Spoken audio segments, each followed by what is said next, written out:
Happy Memorial Day to all our friends in the U.S. and to everybody else. Happy Monday.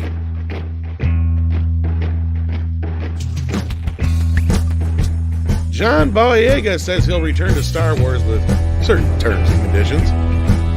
And J.J. Abrams says the obvious. Should have had a plan. Should have had a plan. Should have had a plan this whole time. We all knew this. Good morning, everybody. How y'all doing? Welcome, Andre. How you doing? I'm good, thank you, and good morning to you. And again, congratulations. Happy Memorial Day to all our friends and viewers in the great US of A.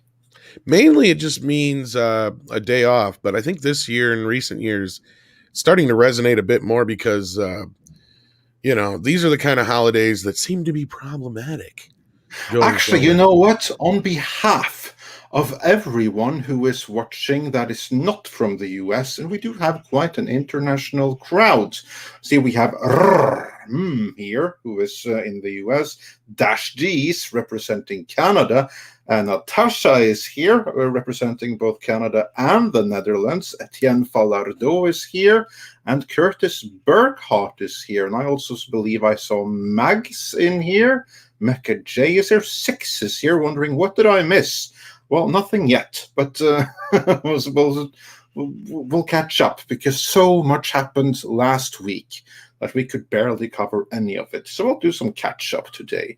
And we have Gran Wasu 42 here, Dragon Master 360 is here, and many, many others. So greetings all. The Dead DC is representing the UK. We have Inosuke Hashabira from Canada, Chris McAvoy from the Ireland, and Jakob Romanski says hello, Tom, and hello, Andre, and therefore we also have Poland represented. Kitty Bear is worried that he's late, but no worries, we're late too, so you haven't really missed out. So it's all good. London, we got Colombia, we got. Oh yeah, here we have. Here we also have California and Australia says g'day, mate. Really, and Nico Pursainen is here from Finland. That's amazing. Greetings, my Nordic brother. We got one from Kanukistan, which I think is Canada. Yeah, and we also have someone from California, which I think is in LA. If I'm not so... That would probably be, well, the whole state. Dragon Master, hey, Dragon Master's dad says, dude, my dad is in the room with me. Why? Yeah, well, greetings, Dad. There's something you're supposed to be doing? Are you supposed to be mowing the lawn, maybe? I don't know. Yeah, well, remember, you can also listen on the go. Just put on a headset. Absolutely. And of course, so in addition to California, we also have the free state of Florida, represented by Oliver Glossov. So that's great. Miguel Farah wonders if Chile counts. Yeah, of course Chile counts. Six wonders who is from Finland, and Finland. Yeah, big yourself up in the chat again. I really like chili with cheese. Yeah, and you said Chile. And we have Northern Ireland. So yeah, awesome. Texas is here, brilliant. And we have Jesus Rosado. He has some words of comfort for the people of California. So he's from Venezuela, and communism worked great for us. Yeah. It's good to have some humor. Well, it is a holiday here in the States, but everywhere else it's a Monday, like I said. So there isn't a bunch of big news like you brought up, but there was a lot of stuff that we didn't get to talk before about. We get into that, though, my point is that there's loads of people here that are not from the US of A, whether that be California, the free state of Florida, or anywhere in between. So tell us, what's Memorial Day really all about? Well, Memorial Day is actually the day where you, respect the memory of those who were lost in war. And I mean, I'm sure you could expand it beyond that if you want to, but that's the initial, at least my understanding of the holiday. And yeah, I mean, it's just one of those days where you're specifically paying more homage to those who were lost than, like, say, Veterans Day, where it's just, those who served. But yeah, if anybody else knows more, please tell me in the chat. It's never been a holiday that we really concentrated much on in school, because it was usually like we got out of school just before it, like, or it was like the last week of school. So like nobody ever paid attention to that. Yeah, to me it sounds like a standard bank holiday in the UK, which is their code for the everything is closed and never mind what the actual day is about. But Normally, even though, just from your description, though, it still sounded like something that a certain set of people might find problematic. Yeah, that's what I thought. That was my always understanding of the holiday, as Gulgo points out here too. But normally, it just felt like it was always one of those things that kicked off the summer in the U.S. But like I said, in the last few years, it feels like the holiday's taken on a bit more meaning. The more and more things become problematic. I'm waiting for the day to be changed to something else. Yeah. Well, before that, Miguel Farah wanted us to mention him. So Miguel Farah, with a nice Enya in his logo. So hope you are happy. We aim to please. Speaking of mentioning people, I saw we did have some super chats. We did. We were started off by Dwayne Olson, who for $5 says, watched Dune 1984, the alternative cut redux on Andre's recommendation. Damn, that was good. Better than even the sci-fi miniseries. See, I told you. And I'm so disappointed in Universal that they just don't choose to basically recut in 4K the alternate cut redux and release that as the special extended edition, because that is the definitive edition of the movie. Yeah, what's weirder is it's not even really Universal putting it out. They're amortizing their 4K print through Arrow is what they're doing. Yeah, all the more reason that Arrow, you would think that they would be in touch enough that they would see, you know what, let's do what they did for the Odyssey cut of Waterworld, and see that here there actually is a vastly superior cut to work with, and let's just reconstruct that in 4K. We have the material. A fan did this in his spare time. I mean, how long could it take professionals to restructure it? And you could do it with off-the-shelf shit. Yeah. Yeah, exactly. It was done with off-the-shelf shit. That's exactly right. And the pros, if they wanted to, they could reconstruct that in 4K with rendering time in a month. And that's even pushing it. Like it. Cut itself, they could do in a week. Well, yeah, because the beauty is you can composite anything you had to composite, because with computers now it's so much easier than it used to be with optical. And the main, special effect is the eyes glowing. You can do that so easily now with computers. It's just, you can do it with your phone. Yeah, like the fans did it on the phone in the alternative cut redux. That's like what's so embarrassing here.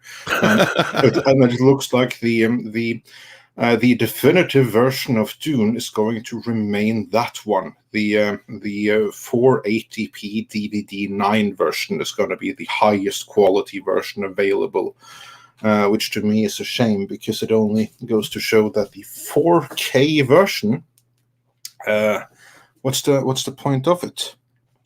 The only other reason I can see why they're doing this is perhaps they may not have all the original footage.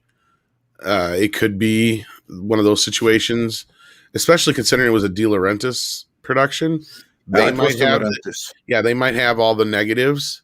So like they may have tossed anything that wasn't the actual negative to this is not uncommon up through the 80s. So like I would not be fucking surprised, Andre, if the case was that they just don't have the shit.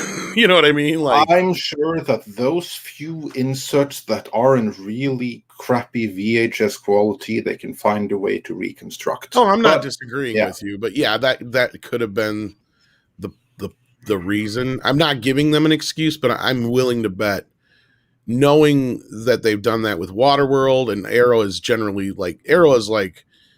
basically the equivalent of Shout, if not better, over, coming from overseas. So like, to me, I can't believe they wouldn't have if they couldn't have. And being that Arrow is, I believe, based in the UK, that knowing that this film means more over there, and that cut has been available in other places more like, because there even is like a TV cut that is on one of the DVDs that was released that is basically kind of similar It's to the it's on Blu-ray even. Yeah, so like, but that might be because they have like then the reason I bring this up is like, okay, recently they did the TV version of King Kong on Blu-ray, remember? The 76 one? Well, what they have is they have an actual like print of the movie from back in the day that they used to make the prints for the television version. So that's how they were able to scan it. They don't have the actual negatives for those deleted scenes. So unless there's something that's of decent enough quality, then that's probably why they didn't bother with it. Or it would look a lot like the Exorcist 3 cut, which you and I are fine with. Yeah. But I think other people would complain. That's possibly why. I think they would complain far less over that than. And then you also have all the things you have to get signed off from people that weren't necessarily in the movie proper, that were in the deleted scenes. And there's a lot of legalese that goes into that shit, I'm sure, too. In other words, we're going to stick with the alternative cut redux. For now. For now. But moving on a little bit, I also see that we have people joining us from Texas. Now that I put everybody to Hungary, sleep. From Brazil, and from Portugal. So, awesome. It's so awesome to see so many from all over the world. 6 even says, salve. And indeed, salve everyone. Indeed, and I think that might even be a similar reason why when we got Superman on 4K, it was just the theatrical cut, not the extended cuts. That might be a reason why. And moving on to the next super chat, we also have Diego in Lima, Peru, which is also Rob Altis from the foreign country of California. And Clifton says, Guten Abend from Deutschland. So quit swearing. Brilliant to have you here. Yeah. Well, Gesundheit. So, for that too. Yeah, quit sneezing in the chat. Cover your mouth now. And we have Eastern Canada. Jesse says he's from Congo. Jesse is from Congo. Greetings, Jesse. Congo. And we also have Ontario. So then we have many places, and Montreal. Well so we have many places of Canada represented. Sontar says, exceptional Indy 500, Spider-Man Castro Neves 4th win. Well, congratulations. Okay, cool. Yeah, awesome. And Ralph Mack wonders, Aussie accents on point, lads. Are you voice actors? Well, maybe Tom. I'm stuck with the one. Yeah, sort of, kind of. Yeah. And Roger H. sent us a thumbs up super sticker, so thank you so much for that. And Darius Münchhausen and Gran Wasu 42 both sent us popcorn super stickers. So thanks so much for that. Olaf von S also represents the Netherlands, so that's awesome. Yeah, and we have Speaking Brazil in the chat. He also points out that I can do voices. Yes. Let's see if we can get more up on screen here. Did we have any more super chats? Yes, we did have a couple of more. Stephen Otten says, remembering my father this Memorial Day. He served two tours in Vietnam. We lost him in March of 2018. His ashes were interred in Arlington National Cemetery the following October. Very sorry to hear that, Stephen. Yes. But yeah, that's my understanding of what this holiday means. Yes, and that right there gives you the best example. That sums it up, and I think that is perfect, and it's a beautiful holiday that is to be celebrated. To those that served and gave everything so that everyone else could have their freedom. So massive kudos to your father, Stephen Otten, and respect to everyone else who was being celebrated this and all other Memorial Days. And Jesse pointed out that he's out of YouTube jail. Nice. I guess he got in trouble and he's not able to stream for a little bit there, but I think today he's able to. So congratulations on that, Jesse. Very glad to see you back again. There's been a few people who have been getting hit with. Yeah, this whole YouTube thing with has me a little worried with them going after old videos. That is some BS. Ones that you've deleted and crap and everything like that. Because like I pointed out, like I've used Midnight's Edge After Dark as testing ground for, main video stuff to see if we can, if we're going to have problems with the bots, And now I'm just like, what the hell? This is going to be bad. Yeah, well, those are unfortunately the rules of the platform, so we just have to work by them. The good thing is that those are just like copyright things. They're not the kind of things I think that they'll No, have to I'm not shut down so the channel. worried. Right. They're not like Yeah, community guideline strikes and things of yeah, that no, sort. exactly. But As that long as still we, opens that door. oh, that door was open the whole time. Not saying Yeah. that's a good thing, but that's nonetheless how it was. And moving on, Spider Unlimited. I can no longer bring this up on screen, but Spider Unlimited says for $9.99. Thank you so much. Memorial Day. Day of mourning and remembrance, and to be thankful for those who sacrificed their lives in the line of duty to preserve our freedom. Now, mainstream media and shills have ruined it. Oh, I'm very sorry to hear that, because that's a beautiful holiday. And then we got a super chat here from Golgo13 that we can bring up on the screen, aka Brandon the Infinite Wolf. Says, thanks to all who served here in the chat. Be well. And yes, anybody in the chat who has served, thank you so much for your service. We appreciate it. Absolutely. That can't be said enough. And I believe we had... Go ahead. Yeah, no, I will also like to say, like on behalf of many of those around the world whose freedom is actually dependent on the American military service. Thank you for your service. Absolutely. And then moving on, says, hello, gents. Hello, everyone. Well, hello. Indeed. Greetings. And Ash Aaron also sent us a smiley with shades super sticker. So thanks for that. You know what? I nominate for a wrench if she wants one. What I think she already does. Oh, she already does. Okay, well then I can't see that on my end, so it's not that I'm ignorant. It's just we can't tell over here. All I can tell over here is if you're a member or not. That's just they got to fix that on StreamYards. Yeah, there are things that absolutely could be better with the software that we use, but we're not going to complain about that. Lord Ra says, looks like we're going to have to surf shark that cut of Dune. Yes, indeed. That's one way of getting it. It's also available here on YouTube. Be advised, though, that's like the lowest resolution version that's available. Otherwise, yeah, this is kind of like what Surfshark is for. And with that, I do believe we are... No, I'm not. We're not quite caught up. Yeah, Hypergiver 2 says, sorry I'm late, guys. Oh, no worries at all. Spending my Memorial Day remembering friends I lost in Iraq with a bottle of mead and indulging in our shared passion making dice. Wow. Right, well, we're happy you're celebrating the day. And we're glad you could be with us. I wasn't even sure if we were going to do a show today. We have an international audience. So we're like, yeah, we should. But what we're going to do, like we said, getting back to the main topic, we're going to cover some smaller topics.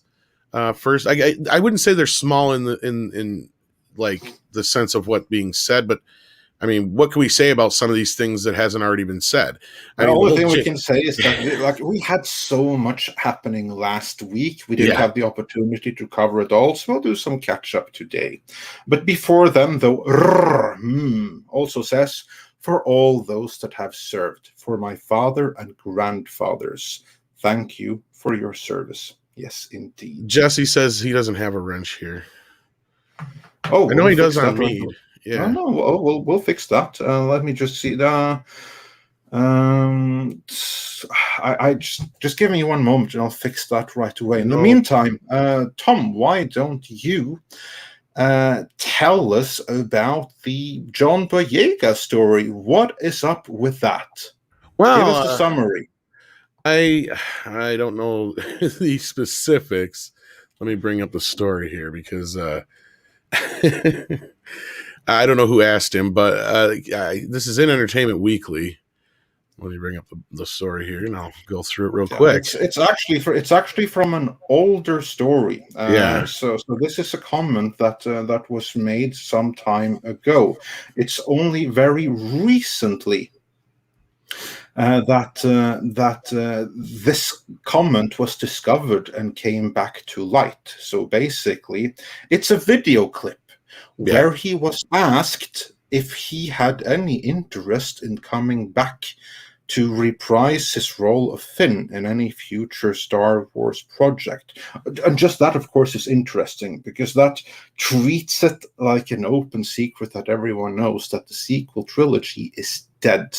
There's no demand for it. It's a creative failure. And yes, you can say that each of the movies crossed more than $1 billion, although the third one barely limped past it and was even defeated by the Joker. But here's the thing, they should all have been $2 billion movies, not $1 billion movies. Well, And I that they think that weren't, and that he even now has to talk about under what circumstances he would return. That's pretty well, here's the thing I telling. think that's funny about this and the JJ story. I do think they're connected. And I was doing some thinking about it because, normally we're like, oh, these mean something. When they bring out certain stories like this and they point out certain things in interviews and really highlight specific things, they're either preparing us for something or, you know what I mean? Like, we've been kind of thinking, well, maybe it's time they're going to start saying that, not JJ, KK's on her way out. But I've noticed something recently with this last round of stories. It's kind of, I think where we're going here is we're gonna find out that there is going to be no Rian Johnson trilogy. That's what they're going to eventually let us know. There's going to be some changes, and I think that's what these last two stories with J.J. Abrams and now this John Boyega story are all about. Because look at this headline. The story's basically in the headline as you're putting out. John Boyega says he's open to Star Wars as long as Kathleen Kennedy and JJ are involved. What name did he leave out? Yeah, there's only one name that was left out there, and that was a very strategic one. Rian Johnson. That name was very strategically left out. And then what do we get with this other story that we're going to talk about in a few minutes? JJ talks about the plan being tossed out, basically, or there was no plan. But who was the main reason there was no plan, Andre? Yeah, that would have been one Rian Johnson. And remember, this fits right in line with what our good friend Kamran Pasha has predicted all along. Yep. This is the forces now gathering to protect the image and the legacy of Kathleen Kennedy and J.J. Abrams, who still has a future. Yep. But Rian Johnson, along with a couple of others, are being thrown under the bus. Yep. And yeah, like Gordon Davis said, what is he going to do? Do another show where all he does is sit there and scream Ray for 30 minutes? Like that. No, but I think he's clearly made his feelings be known on this. And the reason why I think he includes Kathleen Kennedy is because he's not stupid.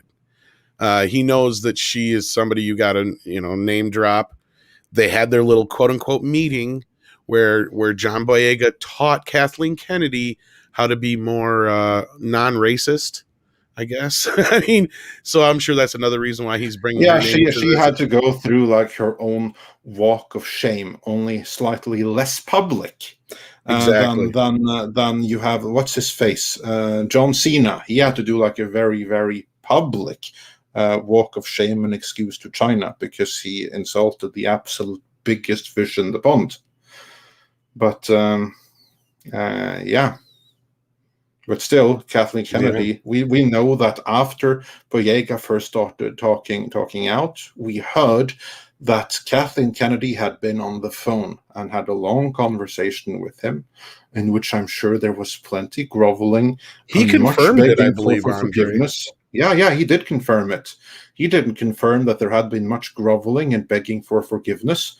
But that was kind of like the implied part, and it was in the aftermath of that phone call that he says that he would be very happy to return for Kathleen and for his boy JJ, but not so much the person not mentioned. So yeah, I really don't need to get into too much of this. Like we kind of basically pointed it out already, what it's all about, and frankly, I don't think there's anything stirring with Finn. I don't think there's going to be any series. I don't think that he has any plans to return. Um, Honestly, I don't think Boyega is as concerned about his career as other people right now who are claiming racism against their superiors in the industry. But what I do know is that I don't think he's going to have a problem going forward because he's not making the same kind of salacious claims that, Kryborg was. We were the ones who've been pointing out this shit for years, that they've been treating him this way and that the character was basically tossed to the side. And it's clear. And that even kind of takes us into the next part of the story where it was very clear what JJ had kind of in mind for this character. And he really tried to bring it back in the last film, which was too late by then. But again, it's just, I feel bad for John Boyega in a lot of ways. I don't know if that makes sense. No, it does make sense. I don't think there's any reason to feel bad for him per se, well, because he's doing pretty okay for himself. No, I feel bad for the fact that us as fans coming and everything, but yeah, I do feel bad for him in the sense that he was obviously promised a much bigger story arc to begin with. Instead, he was sidelined massively in the second movie, directed by Rian Johnson. Now, how much of that was Rian Johnson subverting expectations? All of it. Just to be nasty, and how much of it was China giving the feedback? We don't like these people in the posters or in the movie. Can you reduce their presence? That may have been a component to it. Well, and I think that's a main component as to why why his character and Ray didn't wind up together as well, like they were meant to. Yeah. Oh yeah, for sure. I wouldn't doubt it. Well, because stop and think about it. That also kind of feeds into JJ's whole triad thing, or what a dyad, or whatever the fuck it is they're called, the diodes, or what, where there's two of them. The whole thing. Yeah. Like the Force appears in twos, basically. Yeah. And that was like, and that's where I brought up the joke before, and I don't think it's so much a joke as I'm being serious when I've said, The Last Jedi and Rise of Skywalker are two directors having the world's most expensive Twitter fight. God, really? Yes, it's like so funny.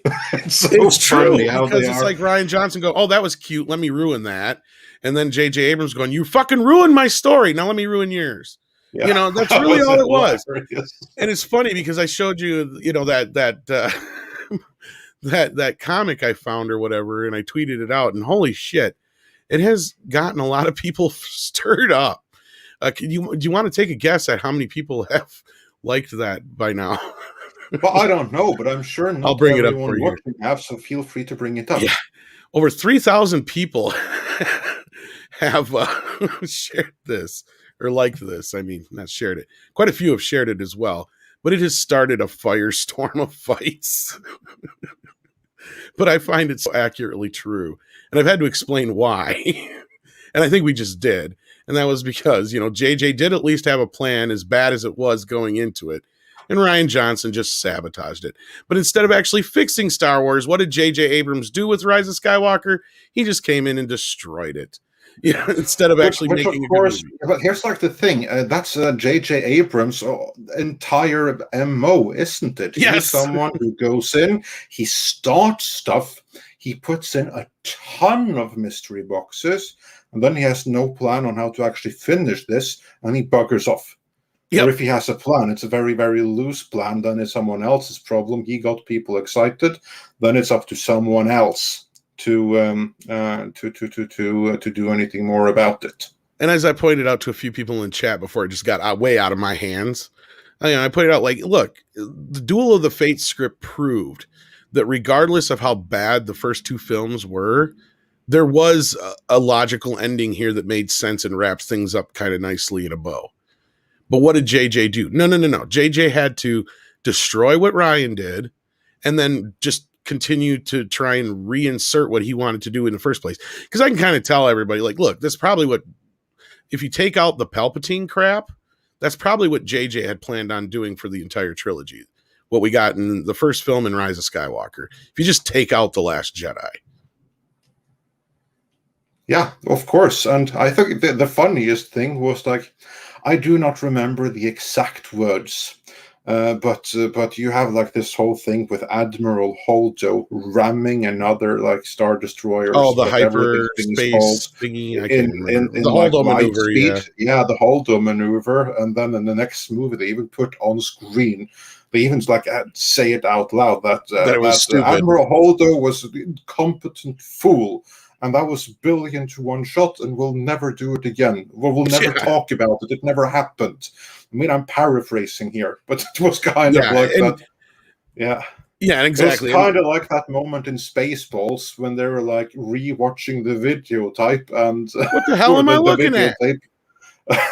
And he says, like, we're never to talk about me making a fool out of myself again. It Fast forward reminded me of past that. this. In fact, Yeah, don't ever show this again. exactly. That's kind of No, and kind it's of sad that this whole thing has turned out to be like a big Spaceballs type incident. Like, oh, man, I almost wish the movies were worse so we could make fun of them, like Spaceballs, because they're just sad. And I'm sick of talking about Star Wars, kids. Let's be real. Like, I am so done and over with it. It's sad. It's gone. Speaking of Memorial Day, I mean, I guess that's the perfect day to talk about it then. It's not to be facetious, but like, God, I, is there any hope left in the bottle, kids? I really wonder.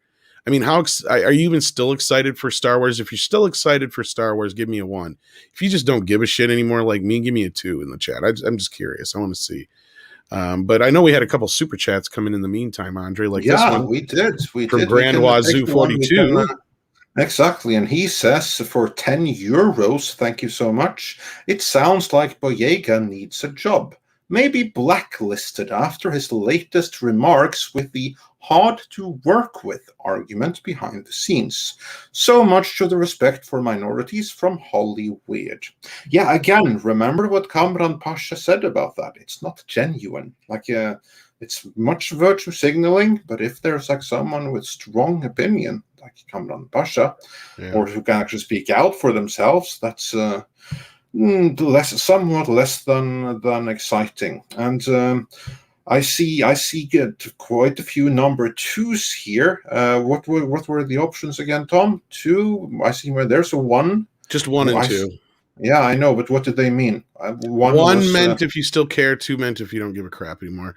A lot of okay. I 2s. see a lot of 2s. A big 2 in the case of Mr. Wolf and Randy Commando. Yeah, so it seems like quite a few people have been lost already. So yeah, I see many 2s. White Dragon certainly is very very adamant about it, but there is some hope.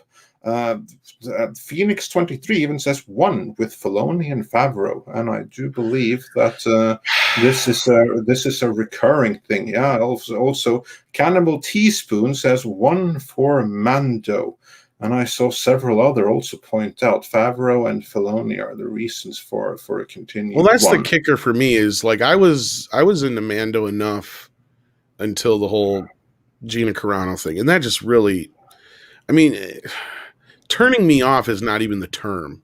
You know what I mean? It just made me sick to my stomach. I canceled Disney Plus. Still have not gotten it back. In fact, I'm trying to stretch to think if I've even bought a Disney movie since then. If you don't count Fox movies, no, I haven't. So I've been pretty rigid on what I do. I haven't even bought any Star Wars anything Yeah, in months. but opinions may vary on the subject, and that's perfectly No, fine. and I mean, that's we want yeah. to be excited. And as Mexican Iron Man, our good friend, points out, for $15, 111. I hope I'm still excited for so many reasons. Do not lose heart, my brother Tom. I have faith for several reasons. I would Maybe he like has to. some insider from Doomcock. And again, I'm also not going to say, yeah, it's over, it's done, sticky fork. I don't think we're there yet. I don't think we are. Favreau has a plan. And the moment that I lose faith, I will be the first to say so. But I think right now, Star Wars is probably in a better position than Marvel. It's my honest opinion. And I know that's Not saying it's a heartbreaking good to a thing. lot of fans for me to say, but like, here's where I'm at. I don't hate Star Wars. I still love Star Wars, but at this point, there's less of it that I like than there is that I love. So you have to kind of look at it as I've reached that point where am I really going to talk about the 2, 3 movies I love forever? Probably. But am I going to talk about the ones I hate? Not much longer. Only if I have to. Like, I mean, I remember talking to Jesse, who's still, I think, in the chat. Yeah, I remember talking to Jesse a while back about just, how sick I was of just talking about The Last Jedi. It'd been so long. Yeah. But here's Yeah. the thing, it's dead. We can just move on from it. And hopefully, if Favreau gets his way, from what I've heard, it's never going to quite happen the way that we want, the way that it is, because they know the sequel trilogy is dead and buried. And also, Proto Man Speaking of, makes that point: is the sequel trilogy a dead brand? Seems like it, and yeah, it is. It's completely dead. And the powers that be at Disney, the people who want a return on their investment, they know. They know that the sequel trilogy was a failure in every single way that mattered. They know. And they want to make the Star Wars investment profitable. And so far, it hasn't been. That actually gives room for hope. And this is basically like in all the orders that we've seen, or articles we've seen, that Lucasfilm is something they want to maximize, which is code for they know they haven't done that so far.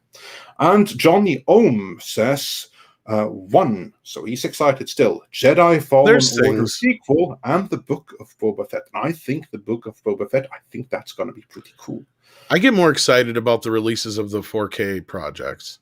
Like, so like I'm waiting for Empire. Yeah, and that is fine. The beauty is that we can all have different opinions on the matter. But yeah, I absolutely see how those that grew up with those things and have been through that heartbreak. Again, it's easier for me because I have no affection for Star Wars beyond its state in popular culture, and I've made no secret about the fact. The Mandalorian just might be my favorite installment of it. So from my point of view, I just see everything else as everything else. And I'm excited for The Mandalorian and what's going to come of that. So I may be ironically in a position where I'm more optimistic because I'm not a fan. Oh, I can't wait for the NDAs to dry up just so we can get through this. Like, that's the next round. And then after that, I think we're done. But for those who are curious on what John Boyega is up to professionally, Monkey Jeebus just sent me this. Thank you so much. Back in May 17th, it was announced just this last week that John Boyega is reuniting with Joe Cornish for Attack the Block 2. So there you go. He's working. Yeah, and that's the movie that made him to begin with. Yeah. So yeah, good for him. Good for him. And with that, let's go back to some more super chats because we have a couple of more classic ones that I can no longer bring up bring back on screen. So you're just going to have to listen. We have, I think we got the one from, we got that one. HyperGuyver2 says, sorry I'm late, guys. Spending my Memorial Day remembering friends I lost in Iraq with a bottle of mead, indulging in our shared passion making dice. We got that one, but yes, that's very nice. No need to be sorry. Your friends. No need at all. Mags also says for $10, thank you so much. And she says, thank you to all those who served and sacrificed in order for us to be free. As I have military family members who are currently serving and have served, please hug your family members. Yes, indeed. Like our thought and massive respect to everyone who is serving to keep everyone back home safe.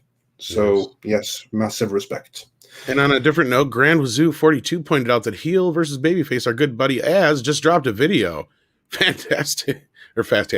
Fast 9 box office falls 85% in China.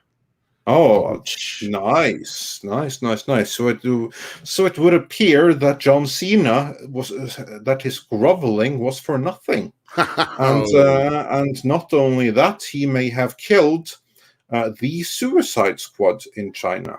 I would not be surprised if they now want to walk out on the deal with Warner Media on that. Just you wait and see. I predict it right now. The Suicide Squad is going to struggle in China if it's even released there, because he just may have made himself persona non grata. And as we heard from the users of approved Chinese social media, i.e. agents put out there by the CCP, his excuse wasn't enough. Yeah, so after the show, go check out Az's video on that. I'm sure he had some funny notes to add. Boy, I'm not a fan of the Fast and Furious, but yikes. I've never seen them. None of them. No, but that's one of Universal's. One of them. That's one of Universal's golden gooses, right there. Yeah, I know, but I haven't seen them. Yeah, I know that Fast Cars translates. I've never seen them. And stuff, but I watched part of the first movie, and that's it. I bought my kid the movies because he likes them, but I've never watched them. I saw the Norwegian remake. That's badass. That's yeah, you awesome. Bring that up every time. So. Yeah, but it's such a good movie. It's probably better than the American. Because again, I haven't seen the original version, but the remake, it's not really a remake. They just try to sell it as that without it actually being. But the Norwegian Fast and the Furious is about something of a deadbeat dad who has neglected his daughter, and then the two of them reconnect at the same time as he's in a race to Cape North. So, yeah, it's a pretty cool and heartwarming movie at the same time. And then Straight White Mage says, Lucasfilm needs to hire qualified creators willing to write across the top of their resumes. I love Star Wars. And that would be great if that were the case, Straight White Mage. But I'm willing to bet over at Lucasfilm, it's just like it is over, at CBS with Star Trek. If they hear that you're a fan, a real true fan, they don't want you. Oh, yeah, no, that's the worst thing you can possibly say in an application. To the current people running Star Trek, you say you're a fan, they don't want you. Like that because you come with baggage. Yeah, exactly. You come with the baggage of not wanting to change the world for the better from their point of view. Not only that, you remind them of things that came from the past all the time. And as soon as somebody says, oh, I have a great idea, you end up being the one in the room that goes, oh, but they already did that. And they don't like to hear that. Yeah. No, what they like is that if you put like some certain political slogans on your application paper, then you are off to a far better start right away. And also if you write something about, I'm an activist and I want to change the world, then you've got their interest. And yeah, I just say take one look at their High Republic writing team, and that'll tell you everything you need to know. Yeah. Sadly enough, because like if real fans were making this stuff, I don't think we'd be having these conversations. Yeah. Here's like the thing that it's not really that they have to hire qualified creators. The most important thing is that you actually have some people that understand what it is they're doing, running the show, who is doing the hiring. It doesn't help how qualified the creators are if they're told to do crap. I mean, just look at Star Trek Discovery and Star Trek Picard, because there you have had multiple people in the writing team who on their own, in isolation, have delivered really good things before. But when they come into that writing room, they only deliver crap. And when many talented people suddenly get into one writing room where they all deliver crap, that tells me that there's something wrong with how that writer's room is being managed, with what kind of mandate they have for storytelling. That's what you have to change. And when you change that, then maybe the existing creatives, if they're just allowed to do their best, may be good. Well, for some of them at least. I mean, for others, there's no hope regardless. Absolutely. And then Hypergiver 2 sends in another super chat. Thank you so much for your donation. Cannonball Run is the best Fast and Furious. I can't argue with that. Yeah, no argue at all. No argue at all. That is That's one Even for the Cannonball ages. Run 2 ain't that bad. So there you Yeah, go. I saw that one first. I have happy The childhood third memories of one Cannonball Run 2. now, There's a third one? it's okay. It's one of those strange occurrences where the third movie is so tangentially attached to the other ones that even in the US, it's under a different name. I'm trying to remember what the hell it was called, but it was the same basic concept. I think even John Candy was in it, if I'm not Huh. mistaken. But I like, had yeah, it no was idea. like it flopped. It was, and they ended up changing the name for video. I think in some places it's still called Cannonball Run 3, and then whatever the name of the movie is, they put that as the subtitle or whatever for the Speed Zone. That's it. Thank you, Project Cambrian. That's what it was. Yeah, Speed Zone, and RSG got it as well. Here I see. Thanks, guys. You guys are on the ball this morning. Yeah, that's the third Cannonball Run. It's, if you could tell from my response, it's not very great. Good. It has no connection really to the other films at all. Indeed. And then another one that we can bring up on screen. Hurin the Steadfast says, I stopped watching Fast and the Furious series after they used cars as weapons, flying through the air and smashing into themselves. Well, that certainly does sound destructive, but I don't know how well you can aim that. So, yeah. You know what's sad is it's like I know there's a cartoon for Fast and Furious, but it's almost like that series is dying for an old school Saturday morning cartoon where the cars can take them through time and all kinds of other crazy shit, space, you name it. Like they're just one step away from that now in the movies. It sounds like it's just sad they never got that. Oh, well. And then we have Big Daddy MRI, who says for $25. Well, thank you so much. Really appreciate that. And he says, Star Wars is poisoned.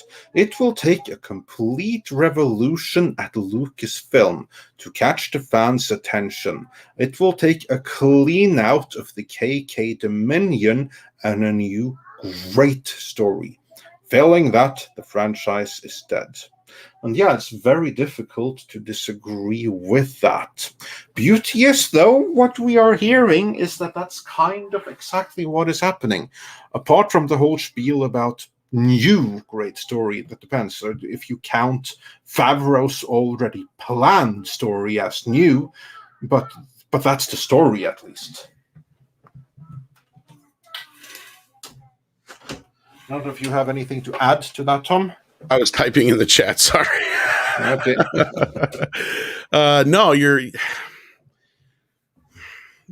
not wrong at all, Big Daddy MRI, and I don't know if that's going to be enough to fix it though. At this point, that's the big question. I think we talk about more than anything now is the franchise redeemable? And you know, people ask Doctor Who, Star Trek, Star Wars.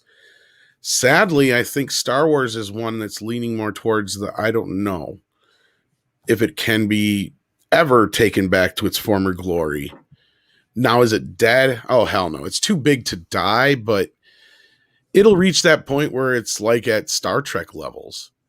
You know, like Star Trek, at least, on the other hand, is a little bit more fixable. Like you can ignore Discovery. You can, for the most part, ignore Picard. Unfortunately, with Star Wars, and we've said this time and time again, is since they have destroyed the original characters and they're no longer with us in some cases, like Carrie Fisher, there's no going back. There's no fixing this. There's no redoing anything. Sure, there may be ways around what happened in that trilogy, but they're never going to be able to go back and quote unquote fix it. It's just not going to happen. We're never going to get a special edition of these films that, you know, kind of retells the story or some, you know, really cool cut outside of fan cuts, which are really just kind of limited to what's available. So I think that the main big Star Wars franchise itself will never reach its former glory ever again. Yeah, well, we shall see what happens with that. Straight White Mage appears to agree with you. As Yoda declared, and that is why you fail. Why you fail. Yeah. And then something else we can bring up on screen here. Let's see, and then we have some classic ones before we move on to the next topic, which is still on Star Wars. Stone Gasman says, Cannonball Run has lots of fans, but can't watch it due to woman who became paralyzed for life because reckless production had no respect for safety. I had no idea. That's No, that's horrible. Like first there's I no heard of it. worse injuries than spinal cord injuries. That's absolutely dreadful. I'm so sorry to hear that. Is she still with us, that woman? Or, I mean, it's been quite a while since the Cannonball Run movies, but still, that's There's probably been worse things that you never even know about in a lot of films that you love, to be honest. But yeah, I don't want to of bring course. down the movie You more. only hear about, like, I mean, there's even been casualties in music videos. I mean, even Meatloaf had a music video that took a life due to poor stunt planning. Well, and that's one of the things I already bring up, that like things like stunts and, you know, that kind of a thing are already a dangerous game. And when you're introducing a problem where you're hiring people based on the color of their skin or their nationality or what they have between their legs instead of what they do for their job or who's best for the job, we're going to start seeing more problems like that, Yeah. unfortunately. And Natasha has an update on the stunt woman. She's gone. Heidi von Beltz, a stunt woman who was paralyzed when a stunt went horribly wrong on the set of the Cannonball Run. Did not know that. Well, did not know that, no. And that's very sorry to hear that. And thank you, Natasha, for being able to fact check that so incredibly fast. I'm impressed. So, yeah, thank you so Looks much. like she passed away in 2015, but yeah, that's Yeah, okay. So I didn't know basically, that. she had long life afterwards. But yeah, and then moving on with the classic super chats. Pete Burrows said for £9.99. Thank you, mate. How can someone like JJ, an alleged A-list director, be so incompetent to not realize that a plan is critical for any movie, let alone a trilogy for the biggest sci-fi franchise in movie history? And Tom, on that note, let's segue straight into the next topic. I mean, which is just that. we kind of brought it up already, but yeah, I think he knew. I think he clearly knew. I think he's more mad that his plan got tossed out. And at the same time, I brought this up before. JJ has nobody really to blame but himself. Yeah, but can you bring up the story and we can take our audience well, I suppose we can. Yeah. But yeah, as we said already earlier, like, you know. Yeah, so basically, this is a comment that was dropped earlier, and it's a longer comment, but the gist of it is basically that J.J. Abrams said in not so many words that one of the lessons learned is that when undertaking a project like Star Wars, maybe it would have been more advisable to come up with a plan for the entirety of the trilogy, as opposed to just doing one movie and enjoying the challenges of that, because that was the question. Tom, do you have the exact quote for us? Well, it starts off here where he says, there are projects that I've worked on where we had some ideas that we hadn't worked through them enough, you think? Sometimes we comes to mind. Yeah, and a lot of them come to mind. Sometimes we had some ideas, then we weren't allowed to do them the way we wanted to. I've had that's probably Star Trek. I've had all sorts of situations where you plan things in a certain way, and you suddenly find yourself doing something that's 180 degrees different. And then sometimes it works really well, and you feel like, wow, that really came together. And other times you think, oh my God, I can't believe this is where we are. And sometimes when it's not working out, it's because it's what you planned. And other times when it's not working out, it's because you didn't have a plan. You just never really know, but having a plan, I have learned in some cases the hard way, is the most critical thing, because otherwise you don't know what you're setting up. you don't know what to emphasize. Because if you don't know the inevitable of the story, you're just as good as your last sequence or your effect or joke or whatever. But you want to be leading to something inevitable. It almost sounds like JJ's been listening to us. Yeah, and you know what he's doing here? Because here's like the thing, he's not the one that deviated from the plan. We know, we've been saying this for a long time, there was a plan. He's throwing Rian Johnson and Kathleen Kennedy under the bus here, especially Absolutely. Rian Johnson. This is continuing the Twitter fight that the rise of Skywalker was in movie No, form, you're as you pointed 100% out, right. Tom. No, you're Because you 100% see, like right. this thing here, he's not saying that I did anything wrong or something, because he didn't. He's making general points here, and the general point, what he says here beneath the lines, is Rian Johnson fucked this up good. We all know that you need a plan, and that butthole threw the plan out the window. That's what he's saying here. Yeah, and where I said that JJ has himself to blame is he had the chance to do all 3 films. Yeah, he did, but he didn't want to, because he's an opener. He's not a closer. He's someone that will relaunch something and get people He's a excited. starting Then pitcher, he's gonna exactly, and then he's like an entrepreneur who starts a new company, but the person to start it isn't necessarily the right person to take it through the next level and the growth period. And that's where you have J.J. Abrams. He's the one you go to do a relaunch, but he's not one to see things through, especially not to conclude it, which he botched royally. I think the baseball analogy is better because, I don't know how well you know baseball, but yeah, he's the starting pitcher. Then you have your relief, and then you have your closer. And that's the better analogy here because, yeah, JJ came in, he got this game going.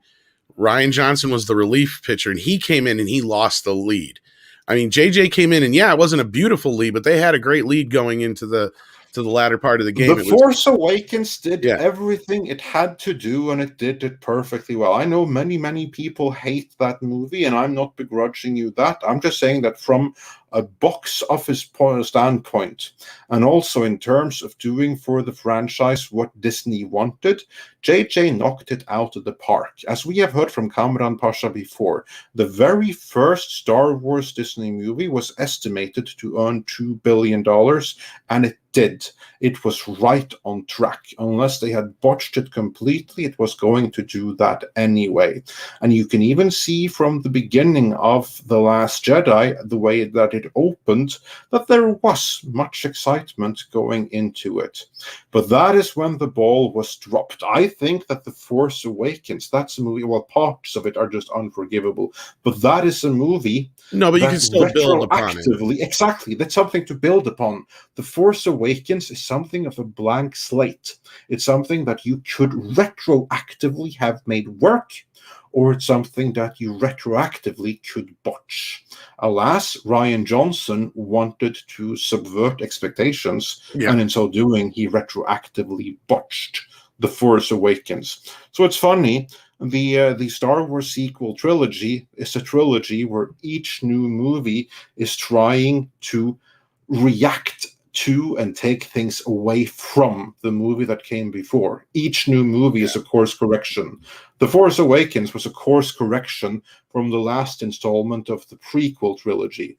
The Last Jedi was a course correction from the Force Awakens, a voluntary one because Rian Johnson was just an idiot and Kathleen Kennedy enabled him.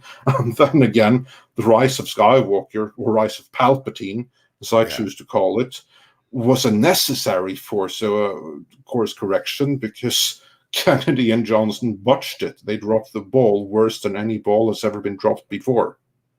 Absolutely. And again, like, it's the same drum we've been beating for the last 2-3 years here. And it's finally, it's refreshing to finally hear somebody else say it. But unfortunately, I think you're more right. Going back to the initial point, is he's not saying this so much to tell us that we're right, or to tell the fans, you were right. No, he's telling the industry. He's telling exactly. This is throwing Rian Johnson under the bus in the eyes of the industry. That's what he's doing here. Exactly. And that's where I feel like there's some shifts going on. And I know we've been reporting on the rumors, and I know Doomcock's reported on some rumors too. And, I'm not trying to say that this confirms or denies anything, but what it does do is start to set up a narrative. And that's what Andre and Cameron and we have been saying for a while here is something is going to happen here that there's going to be an extreme shift in Star Wars. Now, I'm not going to say that, oh, Jon Favreau is going to take over and Filoni's going to be doing that. No, I'm not saying that, but you are going to see a shift. And one thing I do keep seeing is people are protecting the shit out of Kathleen Kennedy, right? That's one thing I keep seeing. So all this business of Kathleen Kennedy being fired, I'm not so sure about that. Will she be quietly retired? That's a different story. But that's where I think they're setting her up for. And that's Well, those two are maybe the same thing. They can be the same thing, but the difference here is one will be given a bunch of pomp and circumstance, the other just happens. Or they do it so publicly that they're doing it to shame the individual. I don't think the latter two are going to happen so much as it's just going to be like, it's going to pretend, they're going to pretend and act like it's a natural course of events.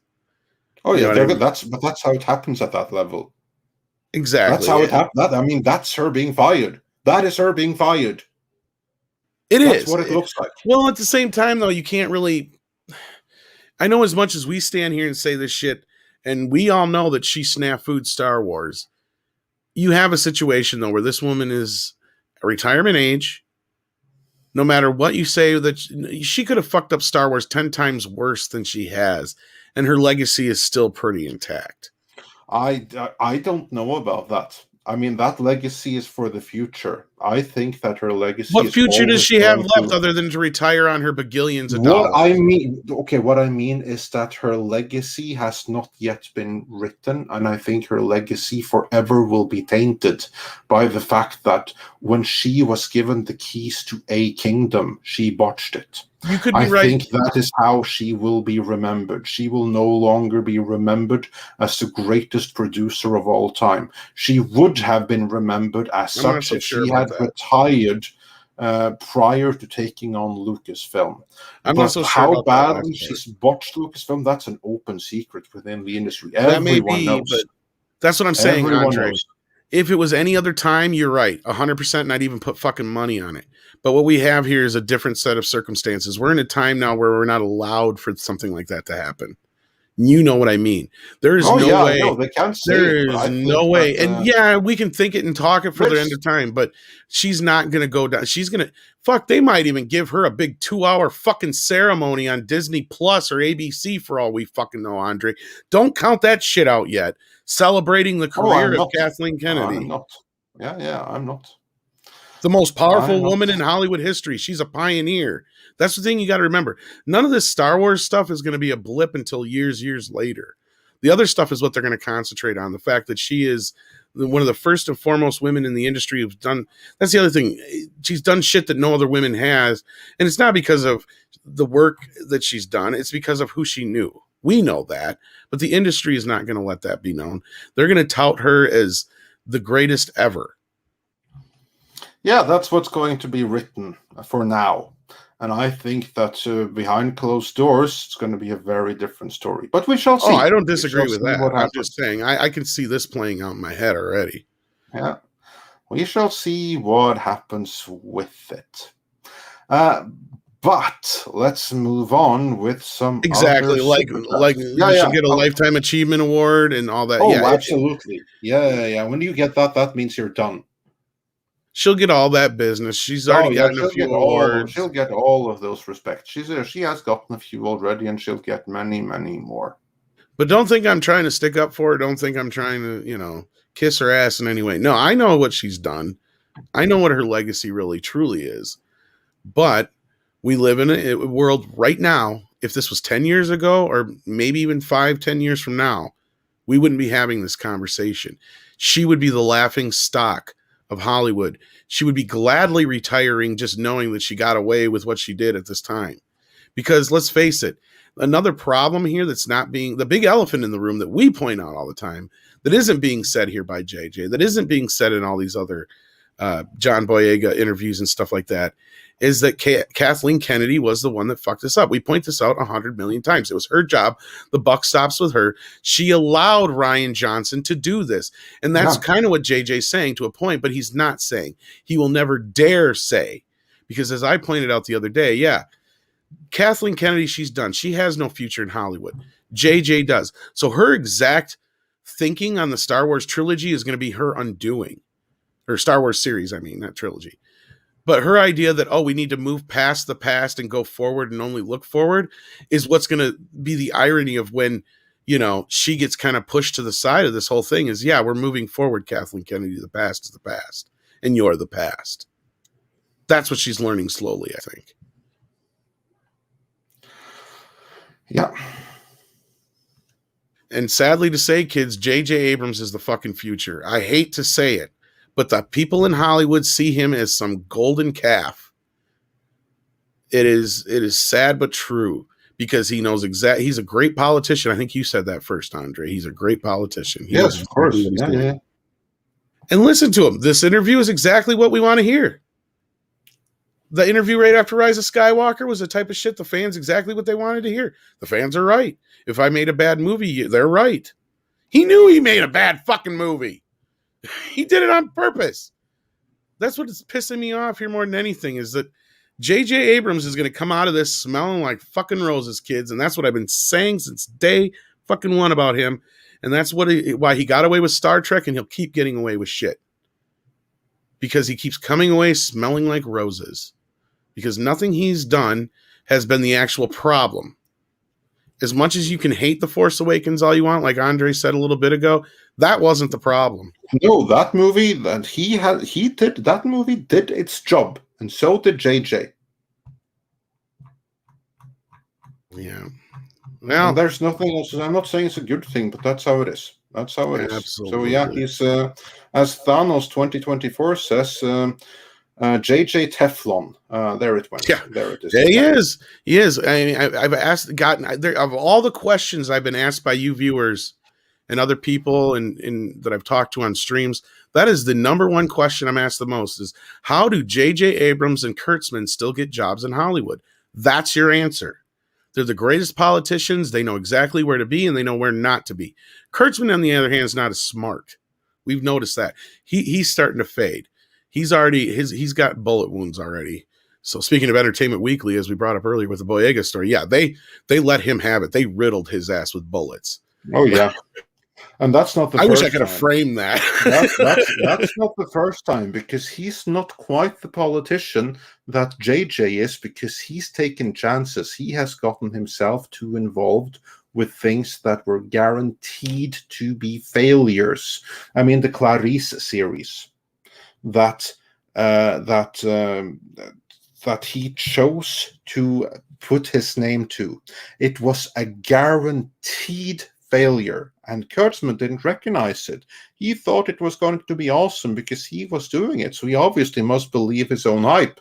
There's no reason to, because everyone else says that there's everyone else. It was obvious that you can't do a Hannibal Lecter spin-off series that can't have or reference Hannibal Lecter, only focused on Clarice Starling. You do that, what you're left with is a standard police procedural. And is that something that Kurtzman is able to handle? No, evidently it isn't. So it failed. And actually, Ryan Monument, JJ actually doesn't handle most of the writing anymore. Actually, when he was a writer back in the day, he was better. Honestly, he probably should have never. Well, that depends. I'm sure if he works with the right people. I mean, there's Superman Flyby. Let's not forget. I'm not gonna. Well, here's the thing: the few things that he's written and the shows that he's like his concepts, certain movies that he's written, they're fine. It's once he started getting to be the director and working, in that arena. But again, I'm not gonna say he's a great writer, but I'm gonna say he probably should have stayed in the writing department more so, because he has more strengths there. His mystery boxes work better there because Actually, and Yeah. Meredith G makes a great point. If JJ had any integrity and smarts, he would have made use of Lucas' outline a condition of consenting to direct. He had the leverage. Here's like the thing, though, Meredith. You actually answered your own question, or statement, rather. Yes, he had the leverage. If he had told Iger that I believe this absolutely is the way to go, then they probably would have done that way. But you know what would have happened if he had done that? Star Wars would have been in a better position. Disney would have been in a better position. J.J. Abrams would have been in a pretty decent position. However, the real hero would have been George Lucas, because then would have sold the sequel trilogy as George Lucas sequel trilogy. Lucas might have gotten more credit than J.J. Abrams did. I mean, just look back at The Empire Strikes Back or Return of the Jedi. Lucas didn't direct those, but he's the one who gets most of the credit. Now, J.J. Abrams, he's too much of a politician to let that happen. He was smart enough to know that this movie is going to be a smash hit no matter what happens. So it's actually more in his interest to take all of that credit for himself. Yeah. Which is exactly what he did. So when Iger was like looking at the outlines and thinking, I don't know, these things, they're a little bit too progressive, a little bit far out there. They're not quite like episode 4, which is what I want. Then J.J. Abrams goes to him and says, you know what? You are so right. You are brilliant, Mr. Iger, for recognizing that. We have to go back to episode 4. Now, I have these ideas. You leave it to me, and I shall give you something like episode 4 that the fans will love. Iger says, okay, Kennedy, just let him do it, and Kennedy gives his notes to have Ray be the bestest ever. But beyond that, JJ gets to do pretty much what he wants, so he gets credit for a movie that would have been a smash hit regardless, and George Lucas gets none of it because he's publicly more or less distanced himself from it. So all the credit for that movie, the biggest movie in the world at the time, went to Wonder Boy J.J. Abrams. Yeah. That is what makes him a politician. That is why he's Teflon. It's for doing things like that. Because he doesn't put story first, he doesn't put legacy first, he puts himself and his legacy first. Yeah. And Stone Gaspin says, just got Regarding Henry Blu-ray from Via Vision Import. Yeah, I got that one too. I can't remember who put it out, but yeah, I think that's the name of it. With a new audio commentary, Abrams has a cameo as a grocery delivery boy.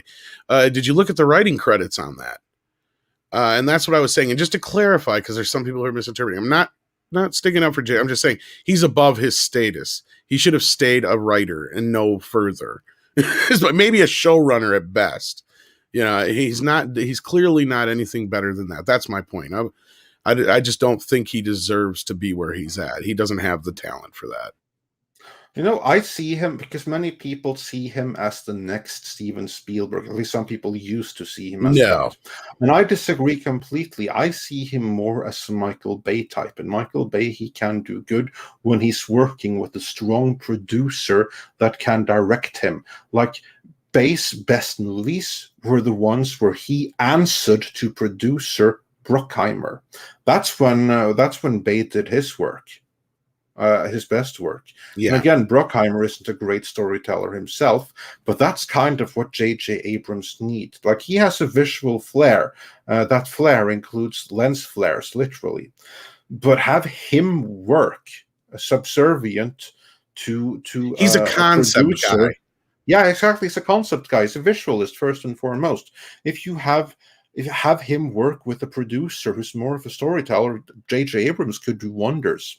But he's the ultimate power, and that's not great. That's the problem. He doesn't have that story thing. Yeah. And then he has other incompetent storytellers working with him, and yeah, there you go. Speaking of the golden calf, Grand Wazoo 42 points out that isn't worshiping the golden calf of sin against God. Yeah, well, yeah, Well, that's the not whole in point of Hollywood. that's the Not in point of the Hollywood. analogy is that they're Yeah. worshiping the wrong God here. But no, Yeah. JJ is a golden calf in Hollywood. They look at him as, and I can't believe the quote that Mikey Sutton said, but I know because I've heard it other places where he flat out said that the reason Hamada brought JJ in was to do for DC what he had done for Star Trek.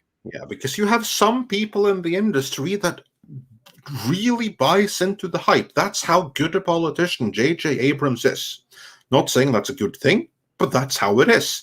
J.J. Abrams is a politician, and he's been able to delude loads of people in power, Walter Hamada of DC Films fame being one of them. And that is why we are getting J.J. Abrams' Superman. That he won't be writing or directing. He'll just claim credit for how progressive it is. And when it bombs, just like Star Trek Beyond, he can wash his hands and say, well, I didn't write it and I didn't direct it. See?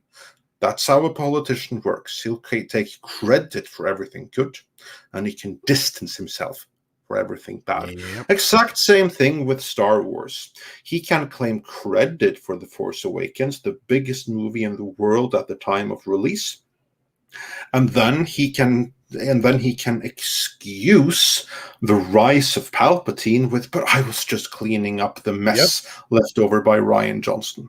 He was in a perfect position. They came crawling for help to him. Exactly.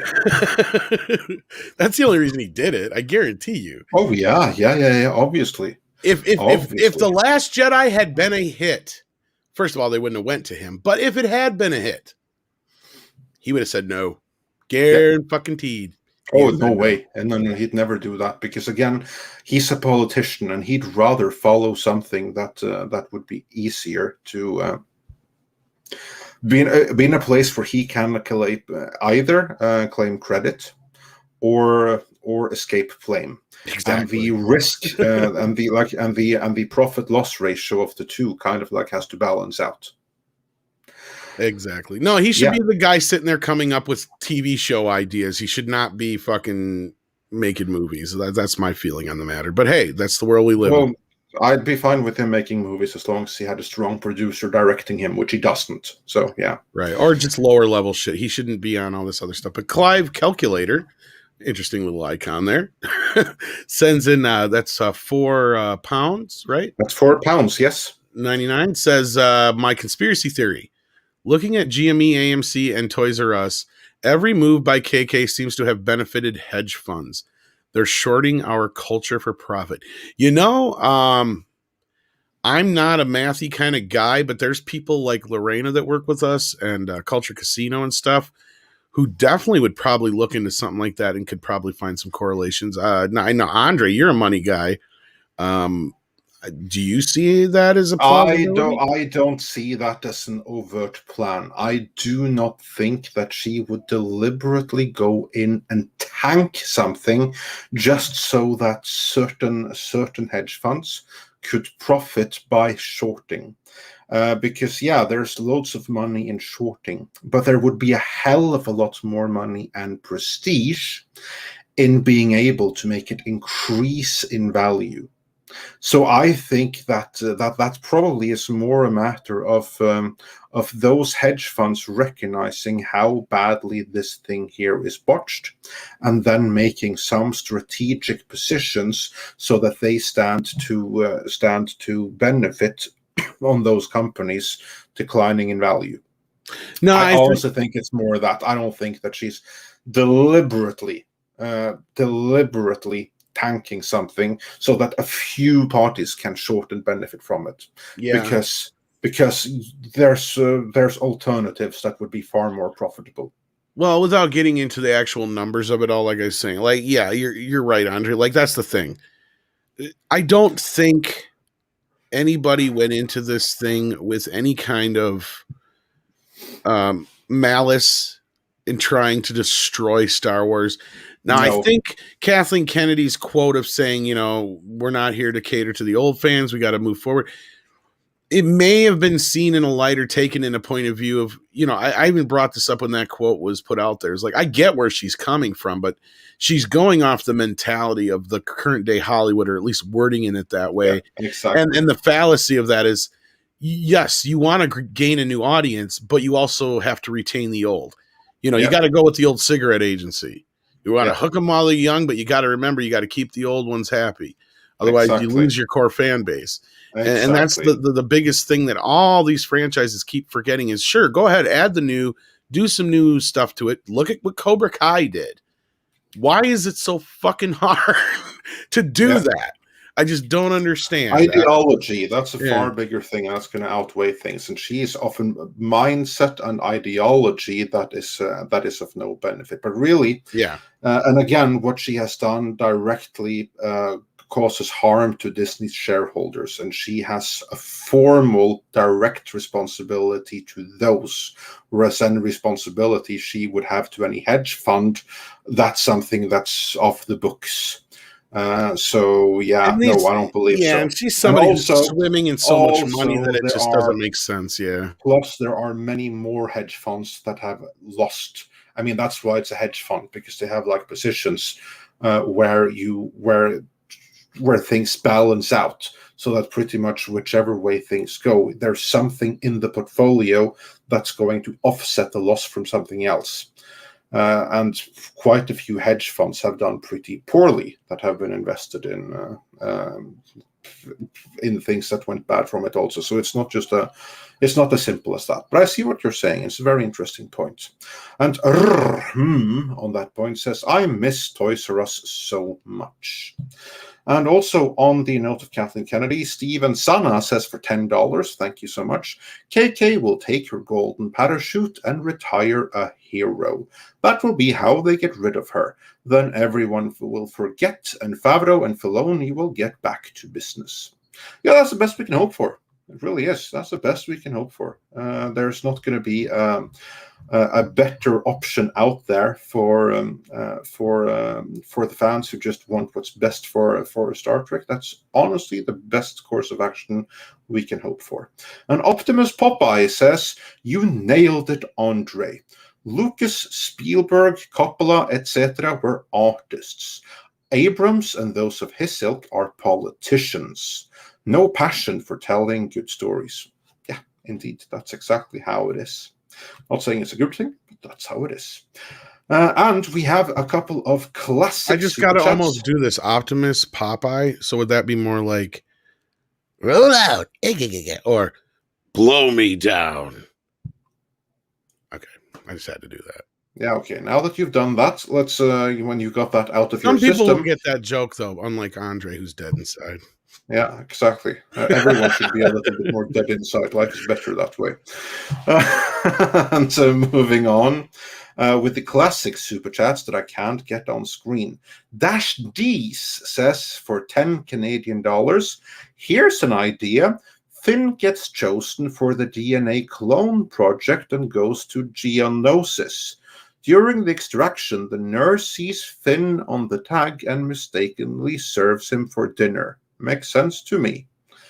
Yeah, well, that's also one way of doing things. So, yeah, there's been worse mess-ups than that. And then we have, let's see, that we haven't gotten to already. Mecha J says for $5, at least Boyega still has some upcoming project he's in since he spoke out. Can't say the same for Kryborg Fisher after his outburst. Yeah, good luck with his upcoming career. And Alex Asara says for $1.99, $5.10, of course, if they course correct. And Maryland's Id says for $5, hail Andre and Tom. Thanks for kicking butt and reminding us that we're not alone in our disdain for soulless corporate media.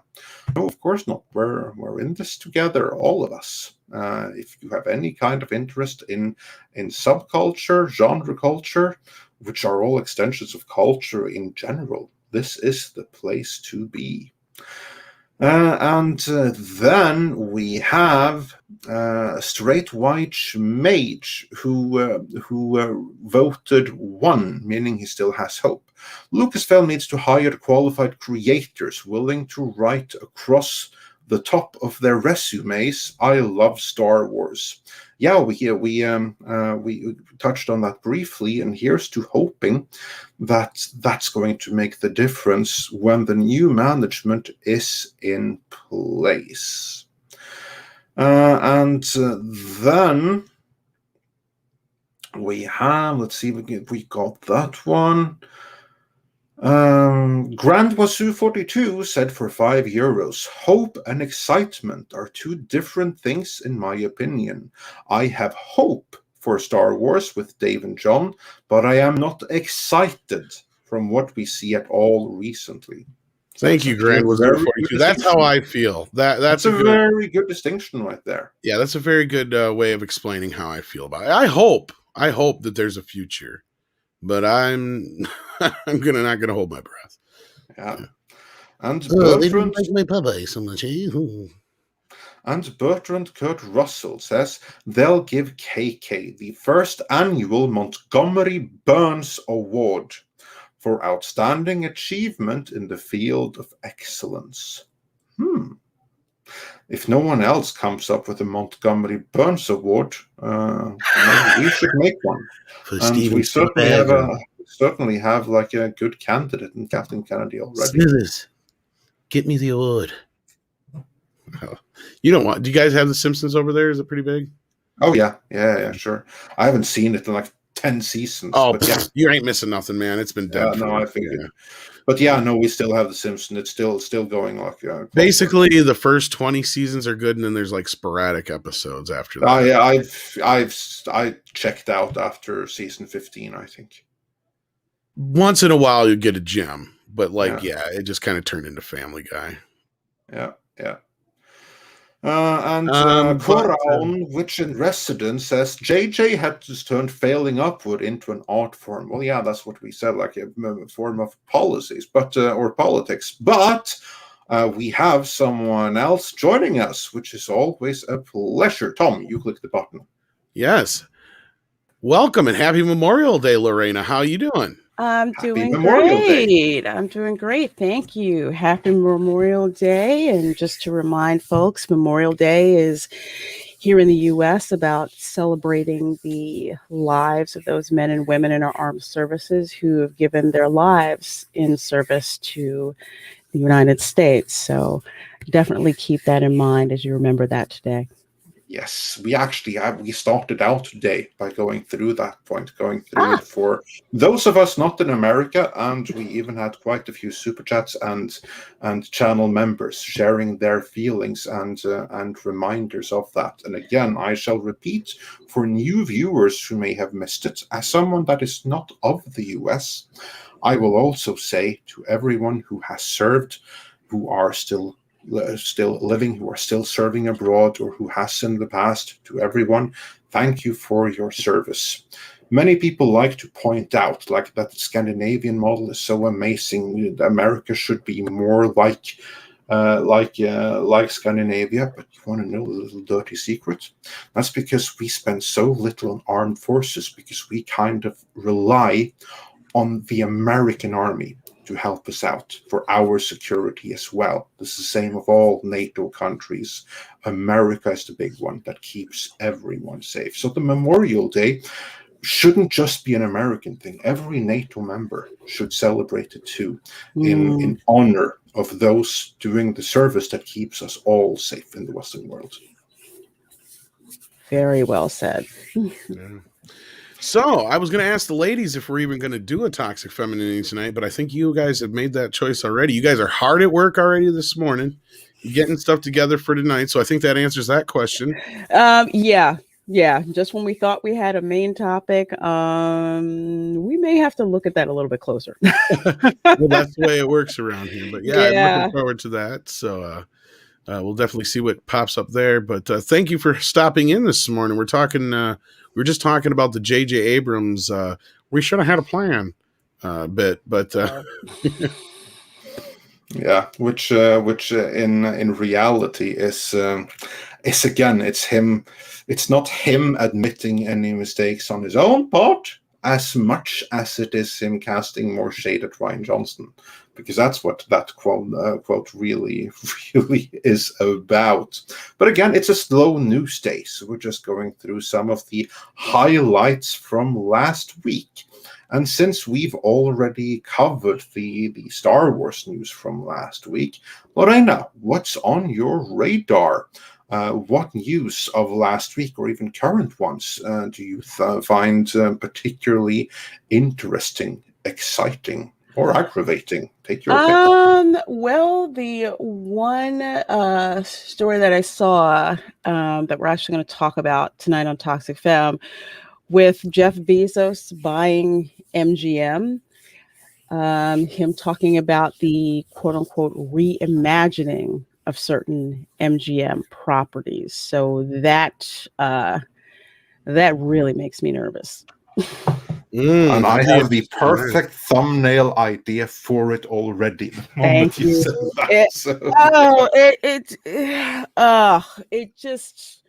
I'm just going down all the MGM properties. I'm like Stargate, Rocky, Thelma and Louise. How is that a franchise? I know they talked about a sequel, but how is that a franchise? I can see how they can bring that into the current day.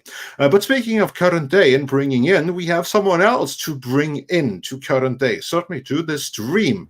Greetings, Paulie. Hey, Paulie. It's Good the morning. man. Good morning. Good morning. Hi, Lorena. Hello. Hola, ¿cómo estás? Good. Nice, busy You guys Monday quit morning. swearing. This is a family show. I'm being polite. Yeah. She just said how I was doing. How's doing? Yes, doing well. What's up? How y'all doing? Yeah, I can join in on the flirtation as well. I'm so confused now, Lorena, just what happened. Well, how's your Memorial Day being, Paulie? I know you had a long weekend of bachelorhood. Yeah. Well, and hey everyone in the chat. Memorial Day 2021. We did a stream early this morning. A Memorial 2021 stream honoring the 8 heroes from Hero Street, USA. A block and a half in the city outside of Chicago, Illinois, where 6 of their boys gave the ultimate sacrifice World War II, 2 of them in Korea, and since then there's been over 100 that have served from that block and a half. So it was a really nice stream talking about that, about Hero Street USA, and then everyone in the stream was talking about their some of their relatives that have given the ultimate sacrifice. And what I didn't plan was that I said I'd go out, no tips this morning, guys. But then they started tipping, so we're gonna give it to their monument committee. So $200. Oh, cool! Very nice. So awesome. That was a really nice stream. It's up on the channel, and I'm doing the double duty of cleaning because Romy's coming back home today. So. So nice and busy. Yeah. I'll bet. I know you miss her. Oh yeah. You can't see me winking like you miss her, right?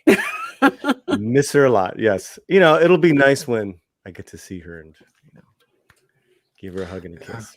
That'll be awesome. That'll be very, very cool. So that's the Monday. So Paulie, how you been otherwise? What you been up to? What do you mean, man? We've hung out every day. Well, that's why you ask me what I've been up to. This is the part where you can plug your, the Scarface video and the other conversations we've had this week. That's where you do that, man. Oh, all right, brother. All right. Well, I'm trying to help you out here. We did have fun. Just go subscribe to Listen, I will vamp. We did have fun, and what's on the page also is the best martial artist list from IMDb, and we tore it to shreds. Really? Yeah, me and Tom, Script Doctor, Clobbering Times, we had a blast. Oh man, I gotta see that. Yeah, we had a blast. Well, it was a really stupid list, but yeah. It was. I mean, it's a list where both had, and this is a martial arts list, martial art actors. Uh-huh. It had Danny Trejo, Mickey Rourke. What it did was mix actors who actually in like martial Mhm. arts films with actors who actually know martial arts. Yeah. Oh. Okay. And Or I'm maybe like, who've done a scene of martial arts in a movie, but it was just, Mhm. it was so weird. Oh, Lorenzo Lamas was in it. He was like 17. We're like, what the Wow. hell's going on? yeah, Jackie Chan was way down the list. I'm like, how? And speaking of Jackie Chan, you know what I watched for the first time ever last night? The original first Drunken Master. Ooh. I loved the shit out of it. Oh, the classic right there. The original, not part 2, the one that most people have seen Mm-hmm. from 94, but the original 78 movie. It's fucking awesome. It's hilarious on top of it. Yeah, if you haven't had a chance to see that one yet, check that out. Speaking of martial arts films. Okay. I haven't done no martial arts films, but I am going to be watching Scarface this weekend while I'm packing and cleaning. I got sidetracked because I was watching a telenovela called The Last Bastion. I was watching that for historical reasons. Right, sure. Family research stuff, of course. I gave Lorena a couple of things to watch, like recommendations, and one of them is a novella called Who Killed Sarah? Oh my God. The thing with the telenovelas is it's not 5 episodes. It's not 10. I mean, I'm watching one more thing. No, it's like 100 or something, isn't it? Exactly. One that I'm watching now has 40 episodes, and I'm like on episode number 26, and it's really starting to get good. So I have to figure out what happens. But I had to tap out so I could watch Scarface like I promised. Yeah, and that Scarface Mr. H reviews that is also on the page. Oh, been nice and busy. We're gonna do some fun stuff on the Espanol site. Yeah, we're doing we're gonna review the new Eugenio Derbez reality show with his family. Derbez has a reality show. It's his second season. He's huge in Latin America. It's like the Latin American Jim Carrey, for lack of a better comparison. But and then we're also gonna review Invincible, because all 3 of us now have seen it. So that'll be on MEitM Español. Very cool. Nice. Very, very cool. Was that good enough, Tom? Yeah, I think that I certainly think. I was just trying to give you a moment to plug your channel and things coming up, because we gave Lorena a few minutes to talk about. I did right before you came in. Diego Flores. Yes, I am talking about El Último Bastión, about the independence of Peru. Yes, because in 1827, Florida got ceded from Spain to the United States. So I like the historical telenovelas to find out other things that were going on outside of that time, because literally Spain just said, "Here you go," and like left everyone in limbo. Like some of my ancestors who were Floridanos, when Spain left, they sold their land to the state of Florida, well, to the United States. Their land, they were like, forget it, you're going to have to prove your own claim. So a lot of my ancestors had to do a lot of back and forth in Washington to prove that they owned the land that they had. But there was so much going on in Latin America. But yeah, I love that. That's actually really good. I'm enjoying that. I'm enjoying that telenovela. Funny, that year of 1826, 1827, we've done streams on it, me and Lorena, how one action just really started an avalanche of all these territories and countries just liberating themselves from Spain. Yes. Yeah, it's pretty cool. It's interesting. Yeah. History rules, that is for certain. Speaking of But history, before you guys came in, we mentioned the show Clarice when we brought up Kurtzman, and Bryant Barth has a question here, Andre, that I think you could answer pretty quickly, probably. okay, yeah, go for Says, it. What's the question? wasn't the show made so Brian Fuller couldn't make the Hannibal sequel? It wasn't made explicitly so that he could make the Hannibal sequel. Here's like the thing, that the Hannibal Lecter or extended Hannibal Lecter rights, they were already split. That was already a thing. So Kurtzman or no Kurtzman, CBS had the rights to Clarice Starling and to Buffalo Bill already. They already had those. Whereas the other party, in this case, it would be, let's see, who's Universal, NBC, whoever it is, basically the other party, they have the rights to everything else. So that right split, that already existed.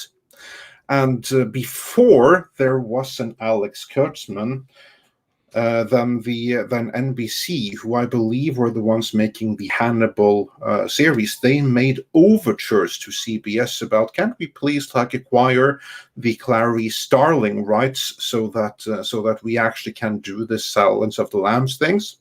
And CBS, they were like, no, those are your rights. We have ours. We're going to keep it that way. So they didn't want to. So they already had those. But then Alex Kurtzman being the one to actually do something about the Clarice Starling rights. What motivated that? That I don't know. If that was an additional little FU from Kurtzman to Brian Fuller. It kind of looks that way, because otherwise, why the hell would anyone ever want to do a Clarice Starling series? Yeah, so, without Hannibal. Yeah. Yeah, makes no sense. Yeah, exactly. That seems pointless to me. It does, and based on the reviews, it was, because no one liked it.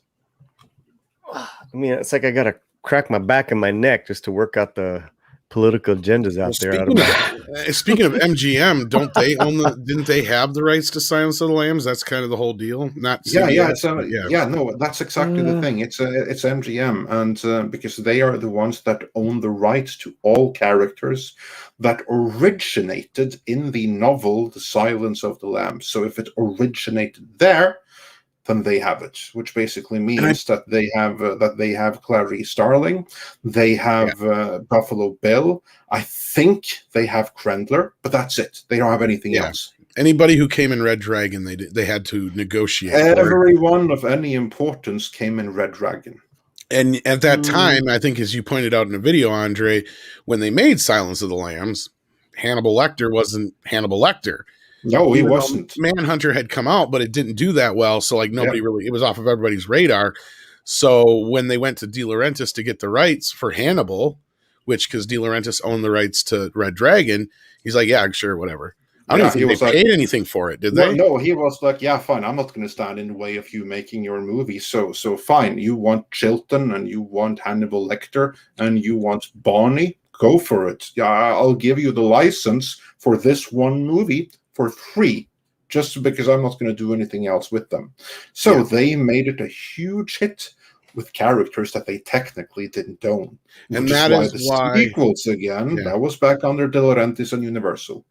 And co-production with MGM on Hannibal, so they could include that. That's a whole other fucking mess. They worked together there. And then Red Dragon, they worked together again, but then from that on, it's been, pretty... But see, that's the thing. Yeah, if De Laurentiis would have just been like, nope, or wanted a bunch of money for those characters, then all they would have had to do for Silence of the Lambs is just change the characters slightly. Make him 25% different. 25% different. There you go. So hopefully that answers your question, Bryant. Otherwise, there is some videos I know that Andre has done in the past on the subject. So they're on the channel. You might do well to check them out. There you go. Yeah, exactly. And with that, let's continue to what we were talking about as you came in, Lorena, because you will be talking about the MGM situation and Amazon having expressed an interest in rebooting some brands in their own image. What do you think that might entail? Give us a little preview of what to expect from tonight's Toxic Femininity. Well, we have that one article, which escapes me to where I got it from exactly, but yeah, actually from Variety, where Jeff Bezos basically says, Amazon will reimagine studio franchises for the 21st century. So he kind of talks around it, but from what we've seen, how different things are being rebooted, it makes you very, as a movie aficionado and a franchise aficionado, it does make me very nervous. So Bezos talks about, with the franchises like James Bond. Okay, we all know I don't like what's being done with James Bond right now, but what are they going to do when Amazon gets their hands on it? Are they truly going to go, completely fall down the woke hole with it and destroy what we know as James Bond? And, it's not sure to know. Things like RoboCop. RoboCop was a positive police model. What are they going to do with that? TV shows, because also the MGM TV shows, like they have like Handmaid's Tale, that's like so off the reservation. I don't even watch that one. But Vikings, what are they going to do with that? Hopefully not. Look, don't scare me now. But that has the same producers. That has the same showrunner for the revival series, which I know is going to take their place in the era of Leif Eriksson. Just a few centuries later, that's when he first went to Vinland, that you will later come to know as America, because the Vikings actually hit Newfoundland, which is pretty cool. Centuries before Columbus. That's kind of like what's going to be covered there. They better not screw that up. I'm so nervous. I'm hoping that they don't. Vikings. I love this. Let's put it this way. I did not get into Game of Thrones because Vikings so sucked me in with the storytelling in that series. I absolutely love it. Love it. Ragnar Lothbrok is the GOAT. He really is. He is an amazing, amazing character. And you listen to what Bezos is saying. He's kind of pretty much hyping up the idea of, MGM has these beloved, properties, but we're going to reimagine them. He doesn't say how, but it's kind of like, it's kind of hyping up the fact that Amazon is looking forward to doing that. But considering what's been done to a lot of our beloved franchises over the years, I get nervous when anybody says the word reimagine. It used to be that if something was being reimagined, they were putting their own spin on it, but still paying homage and respect to the previous lore. Well, what's the last thing that we can say that was reimagined and innovative and like, wow? I mean, yeah. Battlestar Galactica? Yep. That's a good point. Yeah. That's a good example. I was going to go back further, but you got me on that one. Yep. I can't think of anything more recent than that. I'm sure there 20 years must ago. be something. There must be something. But here's the thing. Then what they were doing with Battlestar Galactica, they were doing a modern day twist on it, and they were doing it for. But they weren't doing it for modern audiences per se. They were doing it with modern day storytelling techniques and technology, but the same basic story. What has me worried right now is when we hear the storytelling that we are going to modernize it for modern day audiences, which is code speak for modern day sensibilities. That is what has me worried. Some people are saying Cobra Kai. Cobra Kai is okay, fine. I'll there you go. Everything should be Cobra Kai. That's but that's not really a reimagination. It's that's not a continuation. It's a continuation, and that's how you want to do it right, honoring the old legends, balancing the new ones. I mean, it's reimagined a little bit in the sense of, now it's a TV series and not movies, and it's more from, it begins from Johnny's point of view, or at least gives those the two kind of more equal Yeah, but it's ground. still a But it's continuation. still a Everything that happened before is yeah. canon. Yeah. It's not like it's not like it now we're reinventing Karate Kid for a new generation. That would have been the 2010 remake. Mm. The No, but the reimagined would have been Johnny's movie. That would have been cool.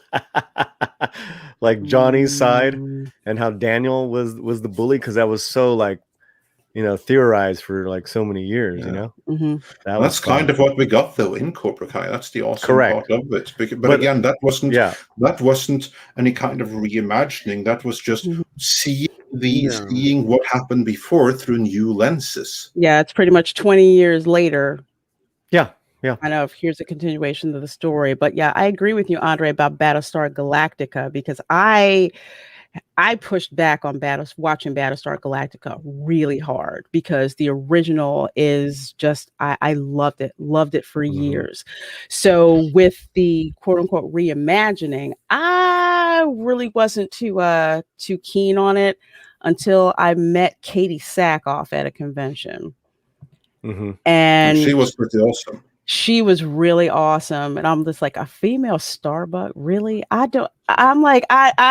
sorry. I see Starbuck as, you know, a guy smoking a cigar, walking around. That's the Starbuck that I know, not, you know, a Starbuck that's a woman with an anxiety problem. I wasn't sure I wanted to buy that. But then I sat down and I watched it, and I was hooked just with how not twisted in a bad way, twisted in that they kind of turn things around. And what I originally saw in Battlestar Galactica, the originals, those parts were there, but it was a different telling of it. And, you know, it didn't feel like it was, you know, crapping on the original lore, you know, at all. And it was great. You know, it was great to watch. I enjoyed it immensely. It was the perfect reimagination, I would say. And Dominic, the writer, I hate to break it to you, we already have a female black 007. That's Lashana Lynch in the new movie. So it doesn't even need Amazon for that. Yeah. And honestly, speaking of the Bond thing, not to switch gears here, but that was one thing I know that I was kind of concerned with too, because before this, I figured this last one was going to flop so hardcore and get such a bad reception that they would recalibrate Bond. If Amazon's behind it now, they're going to just do the woke bullshit. And same thing with those. Like, RoboCop is fucked. They're all fucked, probably. This depends entirely on who's going to do it, because it's easy to say a company, but behind the company are individuals. And the thing is, are they going to let Jennifer Salk do it, or will they lock her in a closet or something for the duration of these reimaginations? Because when we talk about like how woke Amazon has become and stuff, in reality it's one person. It's Jennifer Salk, because she came in after a couple, she replaced two guys who were Me Too'd out of Amazon. And when she came in, her mandate was to do a complete overhaul, both in their policies as well as in their creative output. And I have told this story many, many times before, so many long-time viewers will know, but I'll relay it again here in case Lorena and Polly haven't heard it like me. This is something that could be interesting for a Toxic Family later tonight. Amazon, originally, they greenlit 2 seasons of Conan the Barbarian from showrunner Ryan Condal. And his take was going to be absolutely incredible. It was going to be the single most true to the original stories Conan that we have ever seen.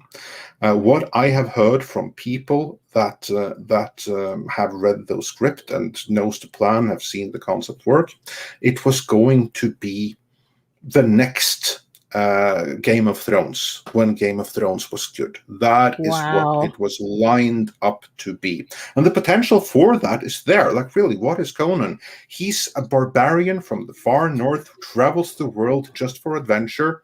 And in so doing, he gets himself involved as a mercenary in all of these local strifes and struggles in different kingdoms all across the world. So you have all kind of representation and everything. It's already there because he's just one character who travels the world. He goes around Europe, he goes to Africa, he goes to Asia, and he gets involved in every conflict there is there, looking for trouble as a mercenary. You could have like a whole season of him acting as a mercenary, discovering all kind of intricacies, and then adapting a story by the end of it. That was kind of like the take. It was going to be incredible. But then Jennifer Saul came in, and she took a look at all the projects that were there. She looked at the Conan scripts, and she was horrified by the toxic masculinity on display.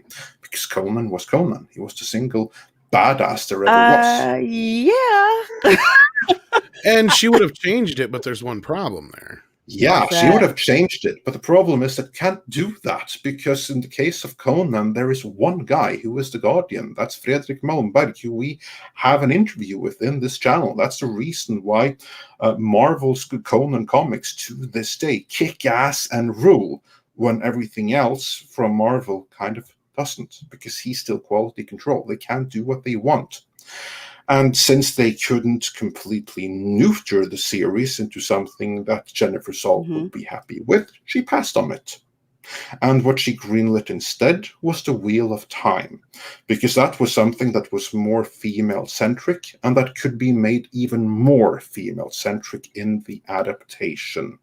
So that's like the big cause for all of the wokeness that is going on with Amazon right now. And of course, if she is the one that's going to approve a reimagining of RoboCop or something like that, it's going to be an incredibly current take on RoboCop. Oh, this gives me a headache. Tell me about it. I don't know that she still has that power there. Well, let me tell you something. Here's the thing, because when RoboCop comes up, Andre knows my ears perk up because RoboCop is in my top 10, right? Like I freaking love all time. RoboCop is just RoboCop.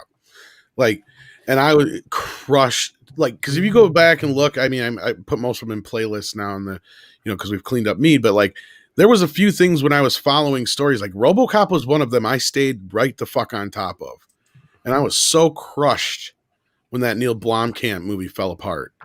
And now I'm looking down a tunnel of they are going to destroy this even worse than that remake did, because as against that remake as I was at the time, after watching it, I'm like, it wasn't as bad as it could have been. All they did was kind of at least take some of the ideas in RoboCop and flip them on their head a little bit. And they didn't try to do the original film, so I give them credit for that. By the end of the movie, I was like, it was unnecessary, but my biggest gripe was the RoboCop design. Really. By the end of it, I'm like, it was an interesting idea on what they had, but it didn't really sully the original, and it just is there. The original is still there, and it's still way above and beyond, and it still has potential. When Blomkamp was going to do a proper RoboCop 2, I was like, yay! And there was talks of Peter Weller coming back, and if worse comes to worse, the man can at least do the voice. Yeah, I mean, you don't have to see his face, or just do the see him in his face when he's in makeup and whatnot. But I mean, that's what I was all for. Yes, just go back to RoboCop. Just bring him back. Bring him into the modern times. Yeah. He was already set. I just have to say, especially after Mortal Kombat 11. Now, granted, Mortal Kombat 11 is not on the Sega Mega Drive, so I have not played Mortal Kombat myself. But I do have YouTube, so I have seen the clips of Peter Weller reprising his RoboCop in Mortal Kombat 11, and it is glorious. Bring Peter Weller back. Absolutely. Bring Peter Weller back and give him the Cobra Kai treatment. And speaking of bringing back, welcome back to Midnight's Edge, Kamran Pasha.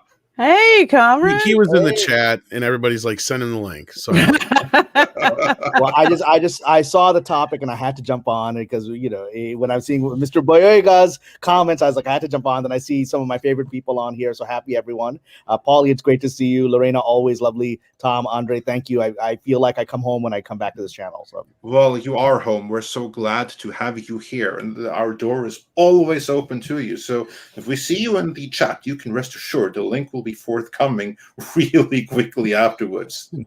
Well, I don't like to steal anyone's fire. So I know you guys had a great conversation, but if I can join in as a friend and participant, please do. I mean, we were figuring on a lean show today, being Memorial Day, but hey, we've got over 1,000 people watching. That's probably 900 more than I expected to show up. Yeah, and as Joey says, the prophet has arrived. Gang's all here. Although I prefer the term seer. Seer, it's less controversial.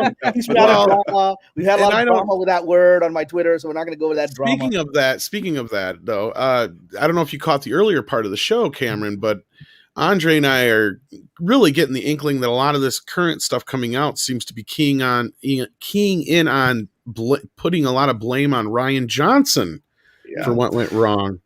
Exactly, because the point that I made, I don't know if you've caught what we said earlier, but what I said, because again, this all happened last week, but what I said earlier, I gave massive credit to you, of course, that all of this is in line with Seer Kamran Pasha's predictions, where you basically said earlier that what we are going to see is that people are going to fortify to solidify the legacy of Kathleen Kennedy, whereas everyone who served her are getting more and more thrown under the bus. And basically what John Boyega said was that, oh yeah, I'd come back from Kathleen Kennedy. I'd come back for J.J. Abrams. And some other people. It's very funny that you didn't mention the name of Rian Johnson, someone that I think is increasingly going to get thrown under the bus.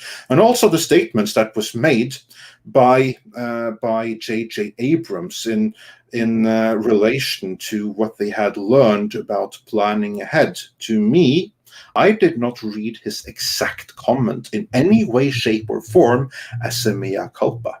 That was him throwing Rian Johnson under the bus. That's exactly what it was. It's interesting. I actually had this conversation with a friend who's in the chat right now, Stephanie Janicek, who's got a great channel. And I had this conversation with her a couple of days ago when all of this started, when the John Boyega article came out. I immediately said to her that this is a PR plan.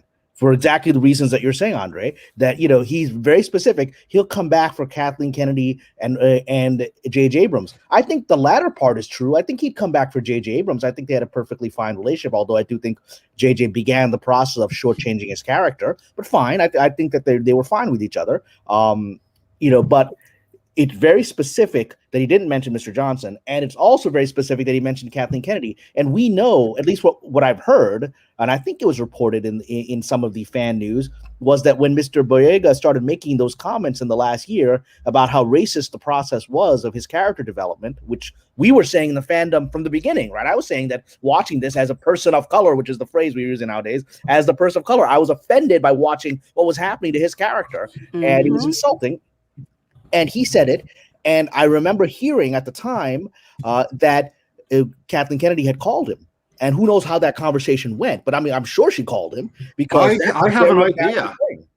I have an idea of how it went. Please. Because remember, we were told from Gina Carano that they offered her like this flagellating apology thing where she had to call up 100 representatives of the LGBTQ community and make a pitiful excuse. And we saw an example of this in John Cena when he insulted the biggest fish in the pond, namely China. This excuse had to be made public. It still wasn't good enough. I would imagine that Kathleen Kennedy, that was her moment for that she had to give him a call and she had to grovel and apologize. Oh, yeah. And then afterwards, now look here, you little bastard. This is how this is going to go.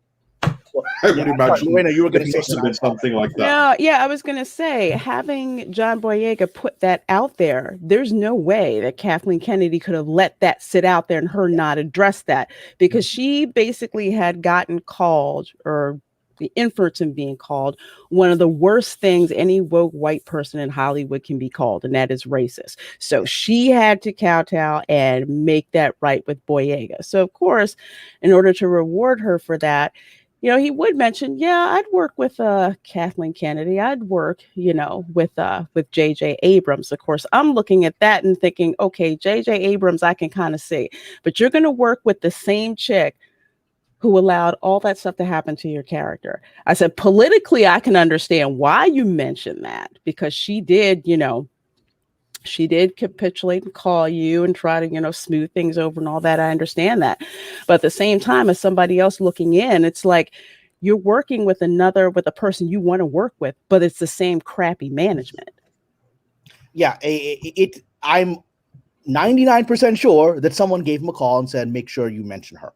Right. I don't think it actually came from himself of feeling like he was, satisfied by the apology, because he's been around this town. The honest comments that he made, which reflected what many of us already believed about how racist his character portrayal was and how demeaning it was, when he finally came out and said that, I think he knows what's up. And as a man who would say that, he knows that the person making the call is doing a disingenuous covering their face. I'm sure it was, I'm so sorry you felt that way. Had I been more involved, had I been more aware, I prevented it. And that's why Mr. Johnson gets thrown under the bus, right? And I mean, a white male did this to you. I didn't do it to you, right? And so I'm sure there was very little responsibility taken, because I've worked with the woke white woman.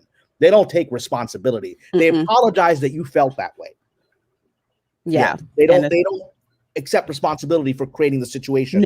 It's like everybody else's fault, and I was just doing what I was told, and all I was distracted. It was so hard running a store and all that. Right? It's the non-apology apology to make. And I'm sure that rankled him too. Because when I very rarely gotten those non-apology apologies. Right? They're usually followed by revenge. They're usually followed by, okay, the person is forced to apologize to me. Now that actually is when I get scared, because I know they're now plotting revenge because they feel humiliated. Right? That's when I'm like, all right, I'm out of here. Oh, you just apologized to me? I gotta get my resume going, because I know they're already like, we gotta get rid of this guy, right? Because he made us lose face, right? And so I'm sure he's like, well, I'm done with her, right? I don't think he walked away from that call thinking we're great now. He's like, oh crap, I got an open enemy now, right? And so the fact that he would use her name, this is, in my opinion, coming from the higher up saying, we need you to make this comment because it's time. As I said to Stephanie Janicek, this is part of the PR that we have to let her go off into the sunset with glory and honor and respect, so that she doesn't sue us all. Right. And then also another thing to remember is John Boyega has that Netflix development money. So he's already got, he doesn't need this. And exactly done. He knows she's kind of done. I mean, she might get her credit on Indiana Jones, but this is retirement for her. I mean, this town knows what's up. She's done. I mean, Miss Kennedy is done after this, right? I mean, this is it. And so I don't think he's worried that she's going to block his career. No, he already has his revival and returning to where he started in more attack from the block. So he's fine with that. But I do think that it's obviously a political move, because in doing that, he's going to please all of Kathleen Kennedy's allies and loyalists that still remain. And there's obviously more of those, and they're probably aligned with J.J. Abrams, who remains a power player. Not so much Rian Johnson, though. So let me give a perspective on that, and forgive me. I tend to go off on a thing. Anyone, please just interrupt. Yeah, before you start, I'm going to take off. I got to go. What? No problem. I got 2 hours. I got 2 hours to finish cleaning the house. He's got a lot to do. She just texted me. Schedule. She's on the road, so if she comes and I'm online, I'll explain for you, Paul. Yeah, no, you don't mess with the Brazilian woman. No, she knows. He knows. Oh, you know already? Okay. I was just gonna say, better. Go. You gotta go. All right, give my love you guys, please. Bye, have a great rest of your stream. Bye. Excellent. Take care. I feel like I've done this a couple of times. I mean, Paulie's wonderful. I've been to his home. I've met Romy, his partner, and I feel like every time I come in, the poor guy has to leave, and I feel bad about that. Well, he had an awesome weekend being a bachelor, so now he just has to like remove all the evidence. So yeah. No, he is so deeply in love with Romy. I don't think any woman comes in front of his eyes. It's just, I think it's an amazing relationship. God bless them both. Yeah. I do think the leftovers from all the guys coming over and having parties and watching movies. Okay, well, that's that's a guy thing. Yeah. You can be deeply madly in love with your soulmate, and you still have the dudes and make a mess. That's fair. Yeah, exactly. I mean, that's what guys do when they get the weekend from their own. Watch TV, eat pizza, have the guys over to do the same. Of course, that requires some cleaning up. So to respond to the earlier comment that Andre you made, my instinct is I don't even personally think he is trying to keep up with Kathleen Kennedy loyalists because they're on the way out. I think they've been they've received the lightsaber to the arm. And soon it's gonna be like the Holy Grail, which is gonna keep cutting pieces off until there's nothing left, right? But I think they're out. God bless them. So I really do believe that this comment, specifically using her name, isn't about anything except he was told by Disney PR, look, we really need you to do this. We need her to ease her out. We need to make her feel good. And this is all part of the new narrative that is beginning, which is passively aggressively beginning to make it about Rian Johnson, right? And I agree with you, the J.J. Abrams comment that we didn't have a plan. That is a comment from a guy who had a plan. Yeah, he had a trilogy written out. Yeah, exactly. Everyone knows. May have just done a treatment, but yeah. He knows we would know that. He knows that by putting that out, he gets to fake look like he's putting himself on the cross, right? He's sacrificing himself. That's what while at the same time, he knows that immediately the fandom will know, well, you had treatments, right? You had a plan, and that plan was thrown out, right, by Mr. Johnson. And so he knows the fandom is going to fill in the blanks and do the takedown that he is setting up.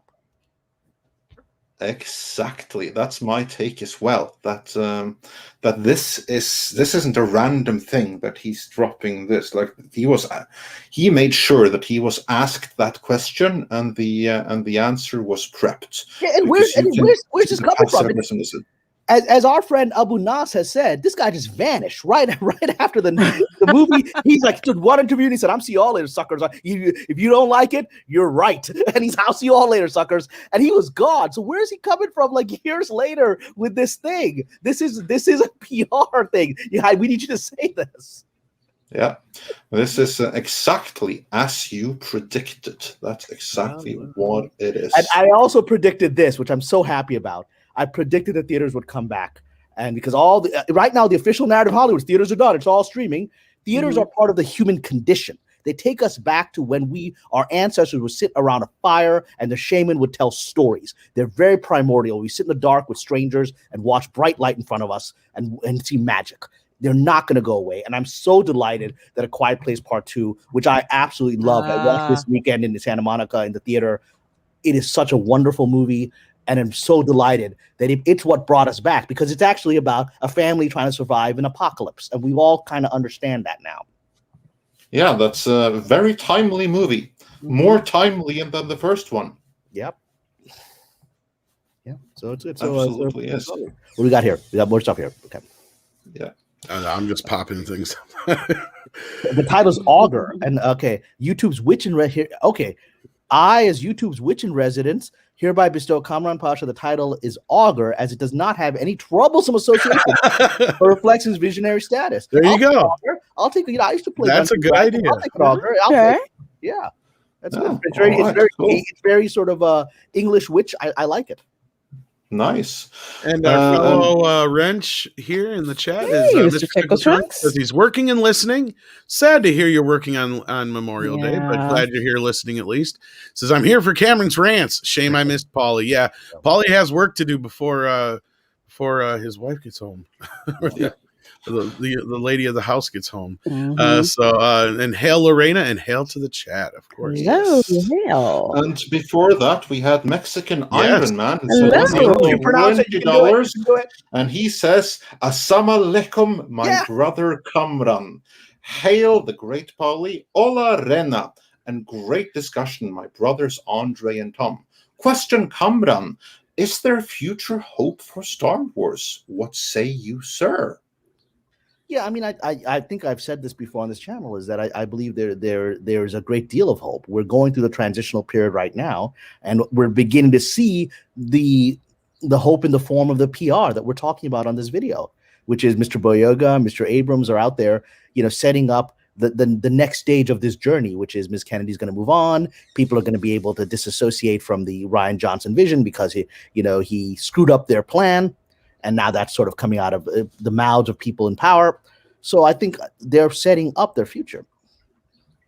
Yeah, I agree. I think that at this moment in time, the future is actually better for Star Wars because that's in the stage or phase of being corrected, whereas Marvel still has to go through it. Again, in line with what you said before, I think that as of right now, future is brighter for Star Wars. That's just my thought on that. Mm-hmm. And also, Mariko Ann wonders, are woke activists hired by Disney to cut costs? Well, if they were, that was a really bad short-term investment. Yeah, cut costs, cut revenue. It doesn't make sense. It doesn't. No, Yeah. it doesn't. No, it really doesn't. And we have a couple of other ones here for you, Kamran, that I can't bring. Well, let me address that one first. Woke activists were hired just because the industry thought that's what the young people wanted, and the industry made two mistakes. It is that the young people wanted that, and number two, it is that the young people matter right now. Those are the two economic mistakes, right? Because I was raised 20 years ago when I arrived in this town, I was told it was all about the youthful demographics because they had all the money. 20 years later, the youth doesn't have the money. These, everyone is bridled with $400,000 in student debt. They're living at home with their parents. It's become a normal part of the culture, which wasn't 20 years ago. People don't have jobs. Even besides the events of last year, they're economically depressed. So the youth don't have the money. So this was just bad decision making from people that had been raised and trained from my time when it was the 20 to 30-year-olds that you were marketing to because they were the ones spending the money. They're not the ones spending the money. The older people, like the ones on this screen here, except for Lorena, who's much younger than us. Bless you. The older men here and the lovely young women are the ones with the money right now.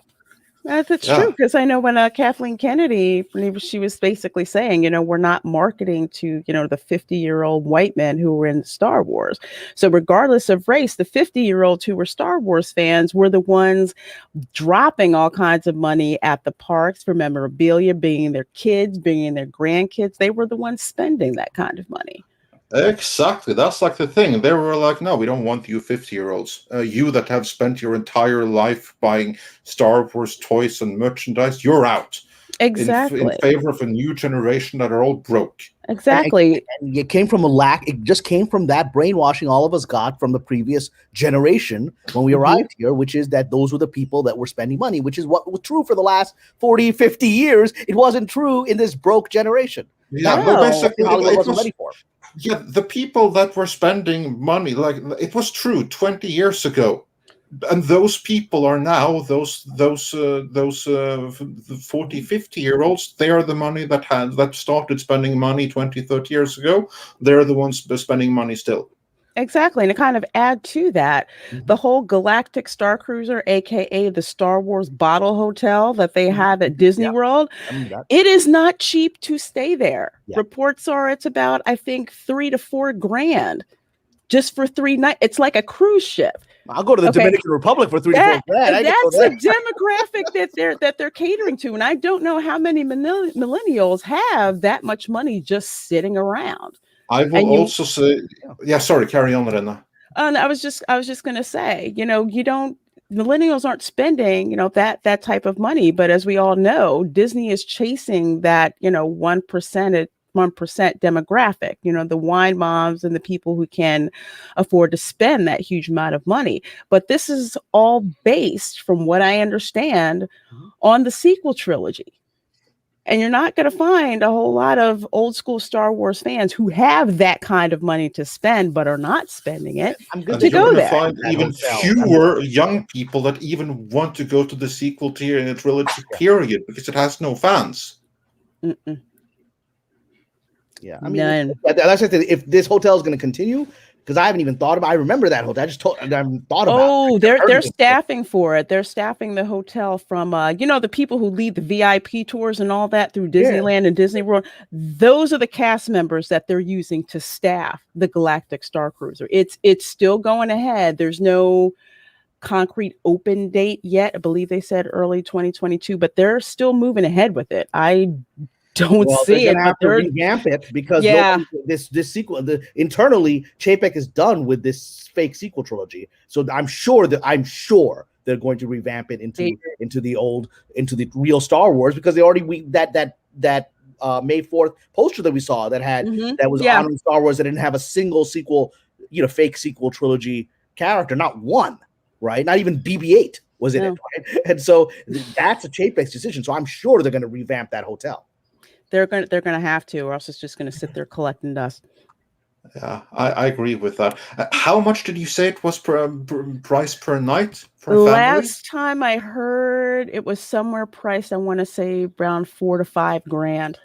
I think last time I spoke to Culture. Yeah, it is not cheap, because I thought it was going to be like their regular themed hotels that Disney has, maybe like 100, 150. I know I'm guessing really low a night. And, the family could drop in, check it out, and check out. No, it's literally booked like a 3-day, 2-night cruise per cabin. So you're talking, $4,000 to $5,000 for 3 nights, when some families of 4, they're barely making it to stay there on Disney property for a week for that much money. My sister, God bless her, has 3 kids, right? It's hard for her to get them all to go to a theater. It's very expensive, right? For her to organize that kind of trip, right? It's just, I don't think it's in the mind of a lot of families. And this is the exact opposite of Walt Disney's vision, which was to make all of this accessible to the public. That's exactly it. Yeah, I have to say that, no, by all means. I also think that you're entirely right when you say that you'd rather go to, where was it? You said Cancun? I also think that, fine, Dominion Republic. But anyway, I also think that most families, that have the kind of cash disposable, they probably also go to both the Dominion Republic and Cancun before they go spend that money in a Star Cruiser hotel. Yeah. And I know for a fact in Europe that you'll go many, many places before you go to the States. And even then, you'll have gone many places before you go to that particular hotel. I mean, you're looking at people that have done a lot of traveling and have a lot of money to burn as the clientele for that. I don't know how many people are going to save up their money to go to that particular hotel. No, they're not. I say normal. I should say your normal Disney family, we'll say middle class. They're saving for like over a year and a half to maybe take this once in a lifetime type of trip. Yeah. And you're talking at least, I'm saying, for a family of 4 with souvenirs and food and all that stuff, you're talking about $5,000. And we're not staying at like the most luxurious property on Disney property to do that. But now Disney is pricing them completely out. It used to be that your middle class family in America, you save for a little while, you could afford to go and stay on Disney property. And that's not the demographic they're going for any longer, which is a shame. Evidently so, yeah. Like they seem to be pricing themselves out of the market, or they're looking for a completely different type of customer, which would fit Kathleen Kennedy's MO very, very well. Like this, out with the old and in with the new. But here's like the question: will they be able to find someone and those people that have that kind of money to burn? How interested are they in Star Wars and going to a Star Wars themed hotel? I mean, evidently there must be some. They didn't spend the money they didn't spend the money on the movies, and they didn't spend the money on the toys. Why would they spend the money on this extravagant, No. event? I mean, they and that boils down to getting the young hooked, and that's what we were saying way before. Was not only they're losing the classic fans, but they haven't been able to hook any new fans, or at least none of any significant amount, because, like you said, the toys aren't selling. I don't know too many kids who are into Star Wars now. Yeah. I mean, and that's the tragedy of it, but you still see stuff on social media where people posting their kids, going up to an R2D2, and hugging it, right? And so this generation still loves the originals to the extent that they were familiar with them. Well, and that's the other sad story I keep hearing is those who are getting into it, they don't like the new ones anyway. So. No, and even when you go to Disney World, all the Star Wars merchandise will say like 95% of it, it's either original trilogy or it's The Mandalorian. Yeah, that's it. Yeah, and so that's the basis of everything that's happened in the past year. I mean, it's now especially that things are beginning to return step by step to normal, even in California, which has resisted it. The excuse of the pandemic and all that is no longer there. Now people are seeing what people are actually buying stuff on. This going back to a Quiet Place. It shattered all of the theaters are dead nonsense, right? It just shattered it in 1 second, because even with people in California who are still terrified to go out, it is making, it made something like 60, 70 million this weekend, 60 million, I think. That's Quiet Place 2. Yeah, Quiet Place 2. About that. Yeah. Yeah, and that's pretty much what the first movie made when things were normal. And so if things were normal today, it would be making 100 million. And everyone at Paramount knows it. And so that's going to accelerate the pressures to return to normal within California. These studio heads, breathing down the neck of our evil governor. But, going back to Star Wars, that you can no longer use the excuse of the pandemic to say that's why things aren't working. And Chapek, being the bean counter that he is, knows that. And so all this is set in motion to end this ridiculous era that we've all endured. Yeah, we'll see how that works out. While we do that, we have a couple of more super chats to go through, some of which were addressed to Kamran. Big Daddy MRI says, "Great to see you, Kamran. What's new?" What's new is I'm here and I'm missing Paulie, who I just absolutely love, and I hope he has a great day today. So yeah, that's what's new. Is I just love to be here on Memorial Day, so it's good. And Wintrell also says for $10, thank you so much, Kamran equals the man. So that's I get more. The reason I come back here, I keep getting more love from this community than I've ever gotten from this industry. The industry's kicking my ass. We love you, Cameron. Yeah, I come back. You got to go where you're loved, right? And so yeah, exactly. Yeah, no. We love you. We love you here. So that's awesome. So very, very cool. And Gran Wasu 42 says the seer has spoken again. Mm-hmm. And I also have to point out Planet Musk Vlog says I'm backing up the stream. You don't have to. Well, that basically he's taking a copy of the stream for future reference. Probably to have prediction or something, but you don't have to. If you head on over to Midnight's Edge live archives, there you're going to find every single one of the streams pre-backed up for you already. Not just Midnight's Edge in the morning, but also all past episodes of Toxic Femininity, as well as all our other live specials, including the James Bond screenings or watch parties, and much, much more. We'll be having many more of those to come. Not just Bond, but other movies as well, with a varied panel. Like, we certainly hope Lorena is going to join us for some in the future. And if there's a movie Kamran wants to see with us, you'd be always welcome as well. I'm a huge Bond fan. Let me know the next time you're doing a Bond viewing. Oh, for sure, because we do them with Robert Meyer Burnett. Yeah, which would be great. Oh, I'd love to drop in on that. Bond, that's a franchise I need to go back and watch. Diamonds Are Forever, I think, is our next one. Which one? The next one is Diamond is Forever is the next one, because we have gotten caught up with everyone up until on Her Majesty's Secret Service. That was the last one we did last Thursday. So next one will be Diamonds Are Forever. We'll let you both know before we do the I'm gonna ask a boneheaded question, but Dame Shirley Bassey, did she sing the theme song for Diamonds Are Forever? Yes, that's Shirley Bassey. Okay, all right. that was actually one of the better opening theme songs as well. The movie you can say what you want about, but like that theme, I'm not going to sing it. But Diamonds Are Forever is one of the single best Bond songs there ever was. Right next to Spy Me at Noon. Well, have you all read the books? Have you all read the original books by Ian Fleming? They're incredible. have not. They hold up. They're better than the movies in many ways. They're really good. Bond is a very dark character in the books, right? In some way, Connery is the closest that came to sort of that dark side, but he's a complex, screwed up guy in the books, right? And there's a lot of psychological depth to them, and they're really heart-racingly adventurous. They're really good books. Yeah, I haven't read the books myself. Of course, I've only heard good things. But Robert Meyer Burnett, of course, he has read them, which is why he's always there as our expert guide. So you can compare how they adapted. Yeah. Because a lot, especially in the Roger Moore era, it became they became sort of fun chintzy movies, but they're all based on these books, which weren't fun chintzy books, right? I mean, these are cold-blooded, spy thrillers from the Cold War. Yeah. And Ian Fleming, of course, he knew what he was talking about.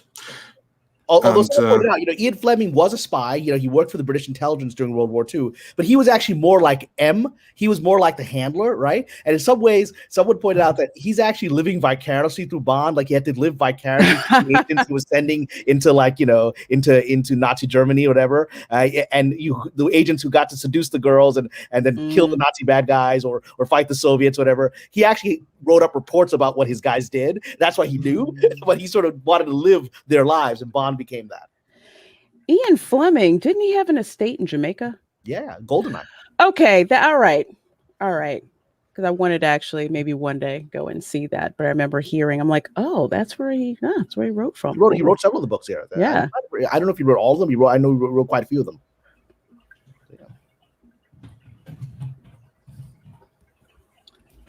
Nice. Yeah, so no, that's very cool. You'll be most welcome to join us for that and any other watch party. So we'll let you know which ones we have planned. Thank you. And also, if any of you have any requests for future one, we'll be very happy to accommodate you. Although I have some plans already, which include some very cool space travel themed movies, like the science behind it, like First Man, and a couple of Russian companion movies. I would love to do a First Man screening with you, because you and I love that movie, and we both one of the best movies ever moved. That's on my list too. Yeah, you know what I want? I want to do like a trilogy of that, like the Space Race trilogy, where we begin with the Russian movie that deals with the first man in space, Gagarin, I believe it's called. It's a Russian movie. It's a really cool movie, and then of course you have the movie, I forgot, Spacewalker is the English name for it, which is about the I forget his name right now, but the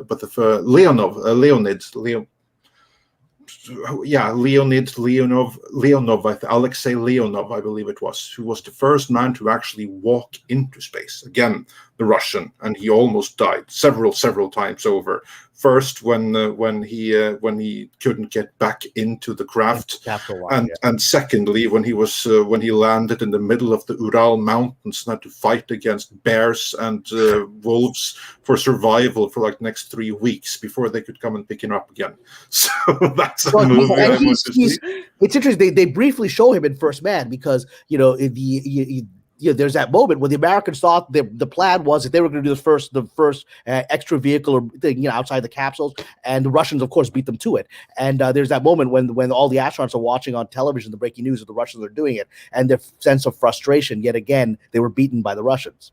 Yeah, and then of course to cap it off, then First Man, which is then like because again when you see those two movies first, and what I like about those two Russian movies is that they're very honest in terms of like where the Russians were in terms of technology, security. I mean, if you think like it was like Cowboy and Wild West, the Americans, how they were doing it. Let's just put it that way. We know that Gagarin was the first man to come back from space and tell about it. We actually don't know that he was first, period. Yeah, there's actually I watched this. I love all this Discovery Plus. The only streaming service besides Netflix I have is Discovery Plus, and I'm always on their various, paranormal and UFO shows. But there was a great documentary I saw on there which actually showed evidence. It's an amazing thing where they showed evidence in the early 60s. American ham radio operators caught a broadcast that was in Russian that appears to be a Russian cosmonaut screaming for help in space, and his capsule can't return to Earth. This is before Gagarin. Yeah, exactly. As I said, we know that Gagarin was the first to return. We don't know that he was the first to go up there. And what's amazing, it was a woman. They apparently sent a female cosmonaut into space, and she couldn't return. And then they just covered it up. Yeah, some really fascinating stories there. And also, like, there's a really, really cool scene where you have also in this movie, I'm getting ahead of myself, we'll get back to it, but that's like one of my favorite scenes in the Gagarin movie, where he's like in his capsule about to be launched, and he tells like the launch operator, like, I'm a little bit nervous. Am I going to be fine? And he says that, you know what? Don't worry about the thing, because if something goes wrong, anything at all, you are dead, and there's nothing you can do about it. Oh my God! That's old Soviet style. I love it. Yeah. So don't worry about things you can't control. So you just be here and you relax and just know well that either you're gonna make it or you don't. There's nothing you can do. Feel better now? Good. Let's go. That was the Russian way. And the one thing that I'm always impressed with was the incredible camaraderie between American astronauts and Russian cosmonauts. They didn't have a Cold War between them. They respected each other. You know, I was reading about how when Armstrong actually landed on the moon, that the cosmonauts in Moscow got together and had a celebratory party and were drinking champagne to him. I mean, that was a major PR loss for the Russians, but the cosmonauts were just happy that a fellow human being had pulled it off. Mm-hmm. Yeah. Not to say change subject though. We're going to be talking about a different movie this Thursday, right, Andre? Or at least hopefully you watch it by Thursday because it's planned. Yeah, hopefully that absolutely is the plan. So we just have to confirm guests and. The guest is confirmed. Right, nice. Yeah. Very nice. I thought I told you that, but if I didn't, yes. So if you want, I can announce it. Yes, feel free. Announce it. Announce well, away. Believe it or not, kids, Andre. Well, with a caveat, he has never seen Highlander. He has, but it was so long ago. Oh, wow! And he don't remember it. And I'm like, how the hell do you not love Highlander, Andre? It's like everything we love. I'm shocked he hasn't seen Highlander. It's like it's like nerd porn for us over here at Midnight's Edge. It's like everything that we're into at Midnight's Edge. So I'm like, how the so? And of course, you know, I facetiously asked Critical. I'm like, hey, are you a Highlander fan? And of course, his answer to me is like, I'm Scottish. What the hell do you think?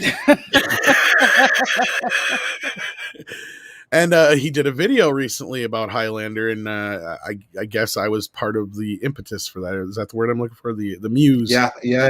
Well, I think we both were a little bit with the video that we put out. I just think that was a little bit of an inspiration. So. Yeah, I love that video. So if you haven't had a chance, check that out after we're done here. But yeah, Thursday we're going to talk Highlander with Critical Drinker and maybe some other guests, because Andre has never technically seen it. Technically, I say with an asterisk. So there you go. Well, question I have for you is, I understand now you've launched the Midnight's Edge Spanish. So tell us more about that plans. That's what I wanted to ask Paulie about when he was here. What more are the plans for that service? Well, we've got a lot to come up with to talk about there. We are going to be doing some more things in conjunction with the main channel, like we have on June 10th. A very big two guests coming for sure, and then maybe some more. We have a Stand and Deliver reunion with Edward James Olmos and Lou Diamond Phillips. Wow, I mean, that's stuff that the mainstream media should be covering. That's big. Exactly. Like, yeah, and Paulie is just kicking ass on Midnight's Edge Espanol with their what is it, bi-weekly shows now, Andre? Yeah, it's bi-weekly. It's because it's live. So if you're not watching it, you already should. Every Tuesday and Thursday at this time, there's a live show over at Midnight's Edge Espanol, and there's going to be more and more content from the main Midnight's Edge channel, like our mini documentaries, retrospectives. All of that is also going to be translated and dubbed into Spanish and released on Midnight's Edge Espanol. All new upcoming videos plus catalog videos will also be dropped there. So it's going to be translation of the biggest, most important Midnight's Edge videos, plus then the unique take from the staffers led by Paulie over at Midnight's Edge Espanol. Someone else who will be important there, of course, is our good friend Mike, the Mexican Iron Man, who we also have right here. Hey, I heard Midnight's Edge in Espanol, so since I exec produced it with Paulie, I thought I'd come on and help answer any questions you might have, sir. Hello. There's the voice of sour cream. If I I have such respect for Mexican Iron Man. He's an absolute gentleman. He always treats me with such great respect when I come on. So I just want to make sure. I actually texted Paulie about this because a couple of times I've come on and Paulie's left. I hope it's not like personal. I hope it's just like coincidence. No, I love Paulie, and I want to share time with him on the screen. Oh, no, we already knew that he only could stay for so long. Yeah. So we well, let me knew actually I just talked to him. Came.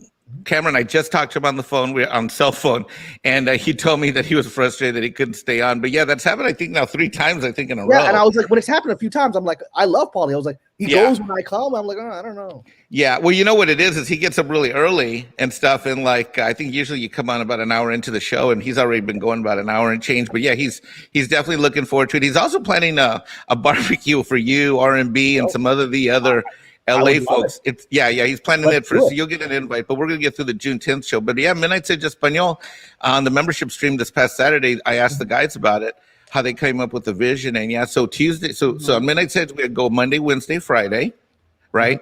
And then we're using the same time slot, and we go Tuesdays and Thursdays. And it's actually not just in Spanish. So I hope everybody in the channel, we got 1,000 people here, but we actually do it bilingual. So it's in English and in Spanish, and everything we cover in Spanish, we actually translate immediately into English too.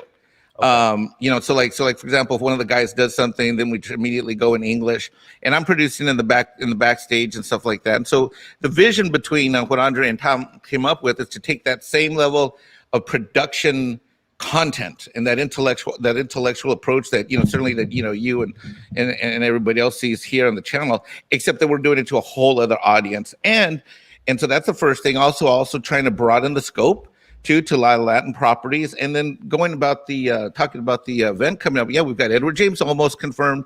We've got Lou Diamond Phillips confirmed, and we actually have 4 other members of the cast confirmed so far, and more confirming every other day, every day since over the last week. And so we're gonna the last show, Andre, how long did the last reunion show fundraiser go? The one we did for Blood In and Blood Out. That one 5 hours. That one was it was around 4 hours, I think. And what was cool with that comment, on speaking of who also made a cameo appearance, Dame Helen Mirren.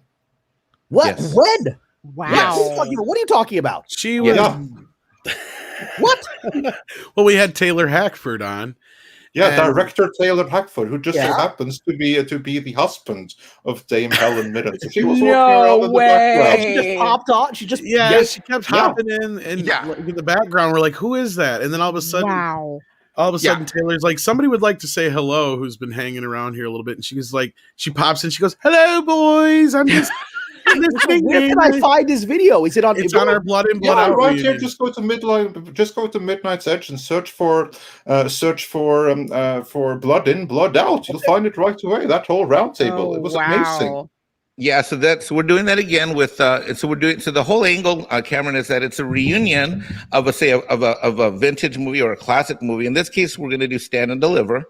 Edward James almost mentioned that's the focus he wants to do. I mean, hopefully we'll talk a little Galactica, maybe a little, Blade Runner. He wants to stay away from American Me, which, there's a lot of reasons for that.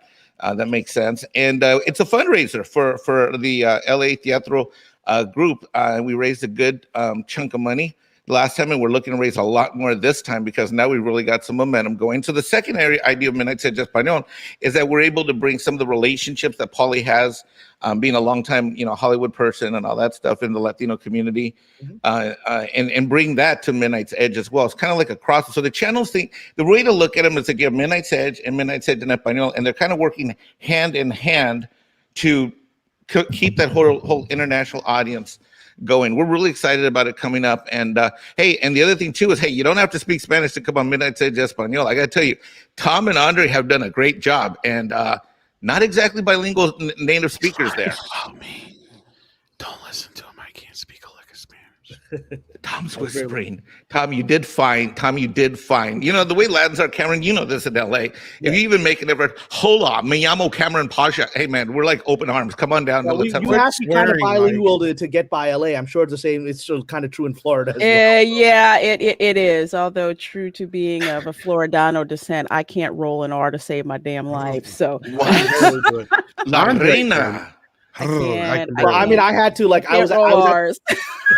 I was at the bank yesterday, you know, a couple of days ago, and I was talking to the security guard about when they were going to get the mask mandate off the banks, because technically the mask mandate in Los Angeles, California, ends on June 15th. You know, even though they could end it today, right? But it ends on June 15th, and so I asked her, you know, but the security guard was Mexican American. He didn't speak any English, and so I had to fumble around in my very basic Spanish to get across what I was asking. But it was enough for me to get the impression that unfortunately the bank will continue to enforce mask rules even if the state doesn't require it, because they're so scared of somebody coming up and saying, I got sick here. So well, I can tell you out here in South Carolina, where I just recently moved from California, I have not seen a mask to save my life, you know.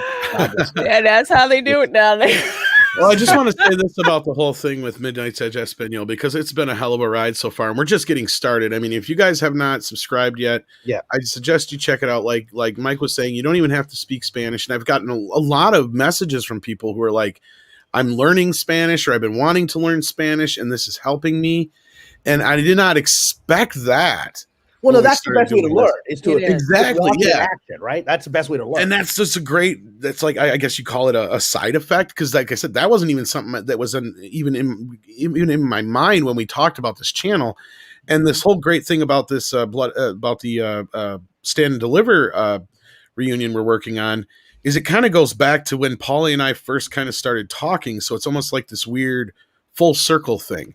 It was like we're almost like one step away from our initial dream of what got us to this point to begin with, because it was almost like timing was just perfect in the, you know, cosmos or whatever. Because Andre and I were discussing this, and I'm like, dude, if we're going to do a Midnight's Edge Espanol channel, we got to bring Paulie in. Yeah. And I had just gotten to know Paulie, and Paulie and I had bonded over our love for La Bamba, which of course stars Lou Diamond Phillips. And we're like, you know what would be awesome? And this was before even talking about the channel, is if we could do like a La Bamba reunion. And so that was kind of like our original, like, you know, bonding moment of this whole thing. And then now we're kind of almost coming full circle now. Getting Lou Diamond was just like, you have no idea how, like, it was like almost like tears of joy kind of thing. It's like, we're almost there. Like we've something that we talked about months and months ago has now come to more fruition than we could ever have dreamed of. And yeah, we're just like that one step away from completing that dream. And you're right, Tom, about some people like saying they're learning Spanish. Here's the funny thing. There was a study done a long time ago that if you want to learn a foreign language, especially something like Spanish, you know, 83% of everything that we say on a daily basis, you say over and over and over again. So if you just learn what those words are, I mean, you think, Cameron, you might say like, the movie studios or this, there's certain words that you say that are unique to you that say someone who's maybe a construction worker doesn't say every day. But so long as you learn, and it's funny, I've had some friends of mine who don't speak Spanish. They've come over to Midnight's Edge in Espanol. And because they've heard the same conversations about Star Wars and fandom and the studios, all of a sudden they're like, hey, did you guys just say da-da-da-da? I'm like, that's exactly what we just said. Yeah. So it's really great. We'll get you on the show and we'll have a great time. And yeah, as soon as you... like I say, everybody's welcome. It's going to be great. It's just like being here. You say this place is your home. If that's going to be your Latin home, the only difference between Midnight's Edge here is like, European food, and over there we got tacos. Yeah, you got to get better food. That's great. And you got, while I love Norwegian women, I've been to Norway. I also very much love the Latinas. So it's all good. But I'd love to be just part of the family, period. But I also hope to be able to discuss, I've been developing for some time a television series set in Moorish Spain, right? El Andalus, the war between Ferdinand Isabella and the last. Perfect place for it, isn't it? Yeah, and I would love my God, let's feature it. Let's discuss that show. Hopefully when I'm in a place to discuss it. On Midnight's Edge Espanol, because I think that would be very relevant. Hey, I'm just the producer, so if the bosses say go, then let's go and let's book it and let's get you on. And I think it'd be great to feature that storyline over there. What do you think, Andre? That sounds like a plan. It's done. So cool. Greenlit. All right. Well, that's all I had to say. So you guys, Stick around as long as you like. We love having you here. oh, thank you so much. I No, just but want to say Mike thank is Mike. You're just one of our unsung heroes. We don't give you guys enough praise for all the work you guys have done over there so far, getting that channel to where it's at right now. Between you and Paulie and the other guys, it's just you guys are doing a great job. I just wanted to say that. Yeah. Thanks, brother. Hey, we launched just 3 weeks ago, 4 weeks ago. How long has it been exactly? Mm-hmm. It was Cinco de Mayo, so we're just under, Cinco de Mayo under a was the month. hard launch. So yeah, just under a month. Just Oh, under a that's month. right. I should know that. I should remember that. Oh, I was driving on the road and stuff. But the good news here too is like you guys, we've actually got a pretty decent sub count too over there. You know what I mean? So Yeah, I just subbed. I hadn't known the link. I just subbed right now, so you've got over 300 already. yeah, Yeah, we're we really got more excited. than That's 300. amazing for like just not even not even a month. Or just having, here's like the thing though, because YouTube doesn't really start recommending and lining you up with other content creators. So you start like showing up in recommended feeds before you hit that 1,000 and you start to become monetized, because that's the moment when YouTube has an interest in starting to promote the channel. So if anyone wants to go and help out to get there as quickly as possible, head on over to Midnight's Edge Espanol, subscribe, watch some content, practice a little bit of Spanish, because that's what it's going to take to get it to the next level, where YouTube actually starts putting it into people's recommended feeds. Let me go sub right now. So, And I just want to emphasize that June 10th, again, June 10th, I think it's good. Yeah, June 10th, 12 noon, we're going to be having Edward J. It's going to be right here on Midnight's Edge. June 10th, 12 noon Pacific. Yes. And Jesse's probably saying some nasty stuff in the chat in Spanish. I was going to ask Mike to translate, and then I'm like, oh shit, Jesse said it. So We'll let some things remain untranslated. She is the. Okay, I'm not going to translate that. That's what I was just going to say. I don't even need you to. I know Jesse Let said it flow out into the world. Who gave Jesse a wrench? How did Jesse get Jesse? I love you, but how did you get a wrench? So our friend Paulie is love actually Jesse, in the though. chat, and he's watching. He says he's watching while cleaning the house. So I fully say there's 1,000 people watching the show. I immediately went and subscribed, and when I saw the link, everyone please Jesse go subscribe. behave. Go subscribe to Midnight's Edge Espanol. Hey, I'd love And the link is right there in the description, courtesy of Jesse. So Cameron, we'll follow up with you and get you booked. I can't wait to hear about the story that you have. I thought it was in development. I didn't know that you had it done yet. That'd be awesome. It's not done yet. It's still in development. We've had some. I told Paulie about some of the dramas we had. We had a director and he created some drama on it recently. And so, but it is a project I haven't given up on. There's some other things happening with it. But I'd love to talk about trying to develop that project in Hollywood and the challenges you face, where the industry is always about, the industry always saying, we want a Game of Thrones for the Latino audience. I give them one, and then they're like, oh, well, now we don't want it. And so do you think that has to do with the lack of historical knowledge about some of the actual facts? Because you have a commanding knowledge about the history. Do you think it has to do with like their ignorance about like actual historical events and what your story? I mean, what do you think? Yeah, I mean, we can talk about it more, hopefully, if I come on to the channel. But yeah, it is partly ignorance, and partly it is there's a lot of complicated feelings about Muslims in Hollywood, largely negative. And so this is a portrayal of a great Muslim-Christian civilization, Muslim-Christian-Jewish civilization being built in Spain. There's a lot of resistance to that. And we can talk about the political issues of why people in Hollywood would want to resist. For all their talk of liberalism and promoting open societies, why they would want to resist showing an open society where the three religions got along really well in Spain. And we can talk about those politics of why that's been so challenging, because I've had multiple Oscar level and actually one double Oscar winning director attached to the project, and each time they've had to drop out because of pressures. And I can talk about that. Wow. Because it's an amazing thing when you had somebody who has 2 Oscars who's just won a couple of Oscars in a row, and then he has to drop out because the agent's like, you don't want to be involved with this. So we can talk about that. And I'd love to talk about those politics.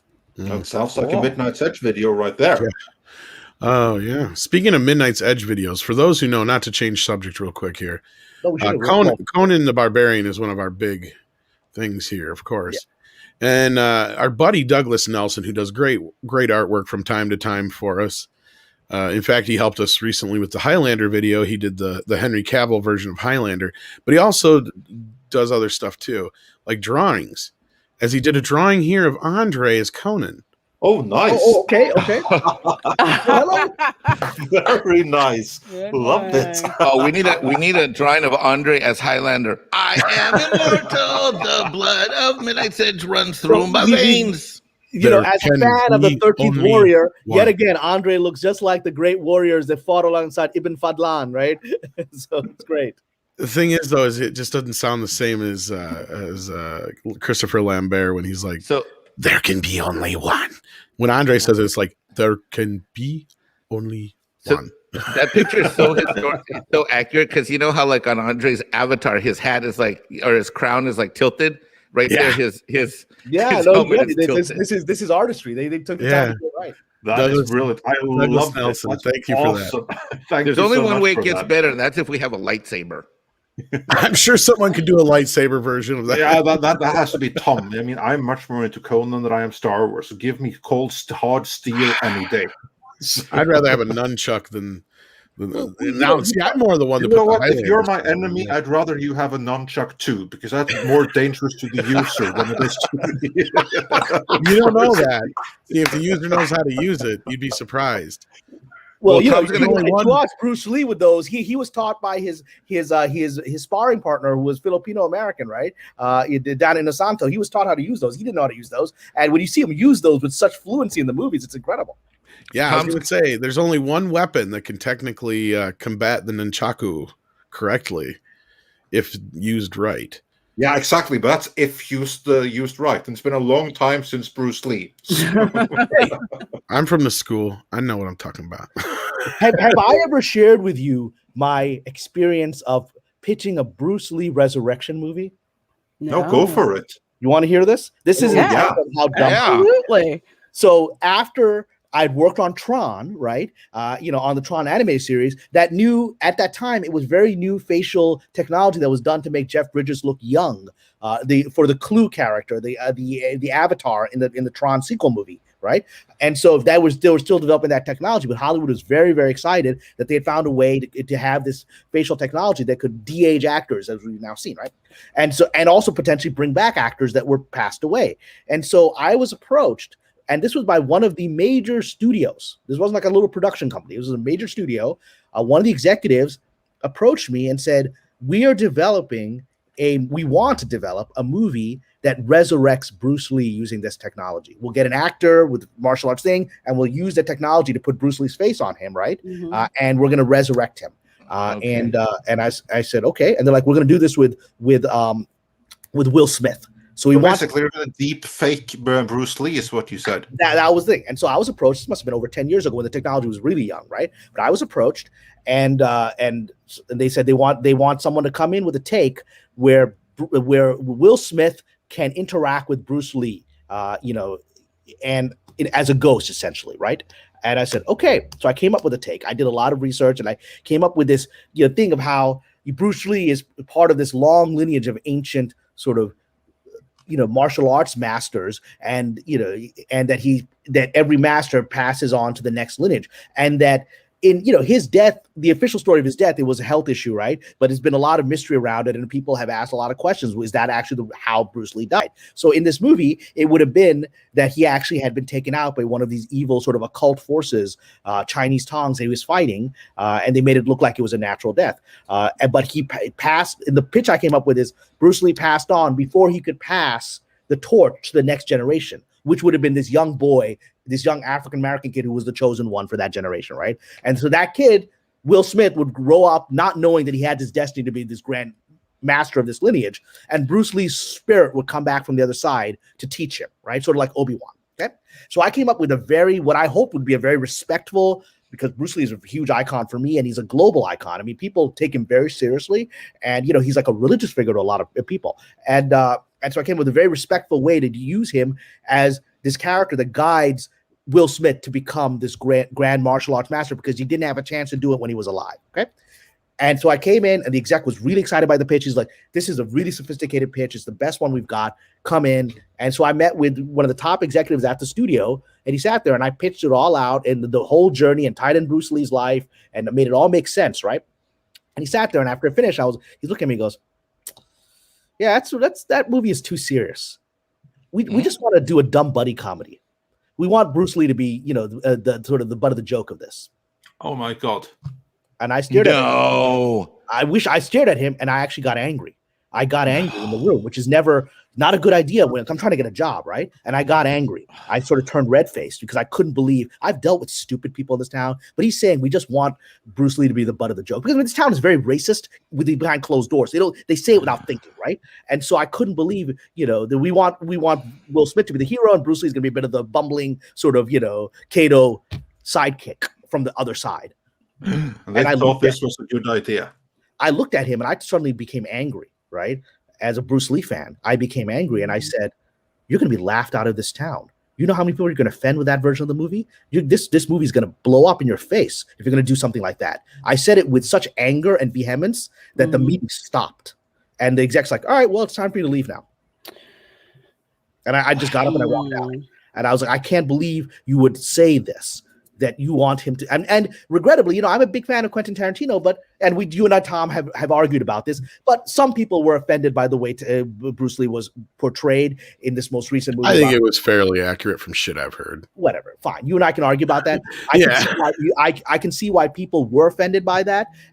But what he wanted to do was a whole level beyond that. It was literally to make Bruce Lee, and this is why Bruce Lee left Hollywood. He said he left Hollywood because he was tired of being the butt of the joke. And he left because he, they even stole his idea for Kung Fu and gave it to a white guy, right? I mean, they stole his work. And he's like, I'm done with this town. They don't respect me. And then he goes off to Hong Kong and he makes these legendary movies that are transcendental, that will be great movies 200 years from now, right? And so I have never gotten angry in a meeting. I got angry at that meeting. And I literally exploded at the guy. And I was essentially escorted out of the studio. Right. Wow. That's the town. That's Hollywood. And as far as the whole, like that's ridiculous that they would. I'm not really a fan of anybody resurrecting any character like that, but I mean, if you can come up with a really cool idea that works, I mean, well, that's just too bad. Yeah, and of course, what a surprise! It never got made. Right. Yeah. What a 10 years ago. Yeah. So Cameron, I have an interesting angle. Well, to me, it's interesting. I don't know if it's interesting to the people in the chat stream, but with you tell that story, and then with the stuff that's going on, and constantly rehashing different storylines and blowing them up and missing the mark and yada yada.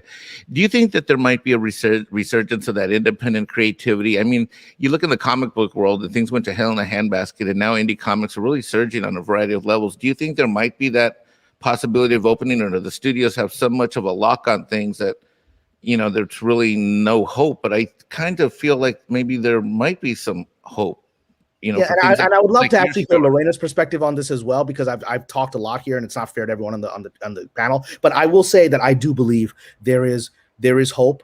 In fact, look, an independent person is not likely to be able to finance $100 million movie, but they can finance a solid, smaller movie, and that solid number is getting higher from like $100,000. I know somebody who made an independent film that was crowdfunded for $100,000 and got theatrical distribution by Universal, right? Well, you're getting it's called The Tiger Hunter. It's like a comedy in the 70s about an Indian American guy who comes from India, who's works at a zoo or whatever, and a young Muslim girl from UCLA raised $100,000. I gave her like $50, not thinking it was going to go anywhere. She got a professional screenwriter with that money, filmed it, and it was so good that Universal distributed it theatrically, right? And it wasn't a huge theatrical run, but now she's a working director in the studio system. So that is more than possible. It will take time for independents, and I don't know that independents will ever make massive budget movies, but they don't need to, right? Well, that's what bothers me, and that's what I've been saying for a while is where's the money going? Because we are in a situation now where you can literally make a movie that looks like Hollywood quality with your phone and off-the-shelf software for editing, special effects, all that kind of crap, and do it in half the time with not even a fraction of the people it used to take. We could go out in our backyard and basically remake Indiana Jones, Raiders of the Lost Ark or whatever, make it look almost professional.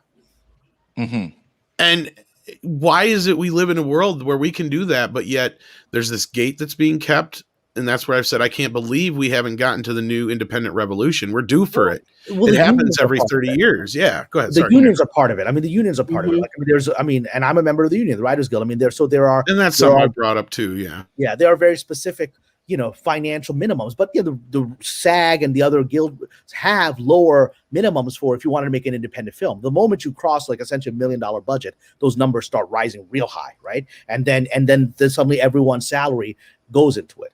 And and I think the unions in Hollywood have been critiqued by a lot of their members. I certainly have critiqued my own, and they're going to go through some interesting changes, whether they like it or not, in the next 10 years. Fascinating. And somebody brought up lighting, and we lost Andre. Probably Whoops. he probably lost internet. That's all right. He'll be back.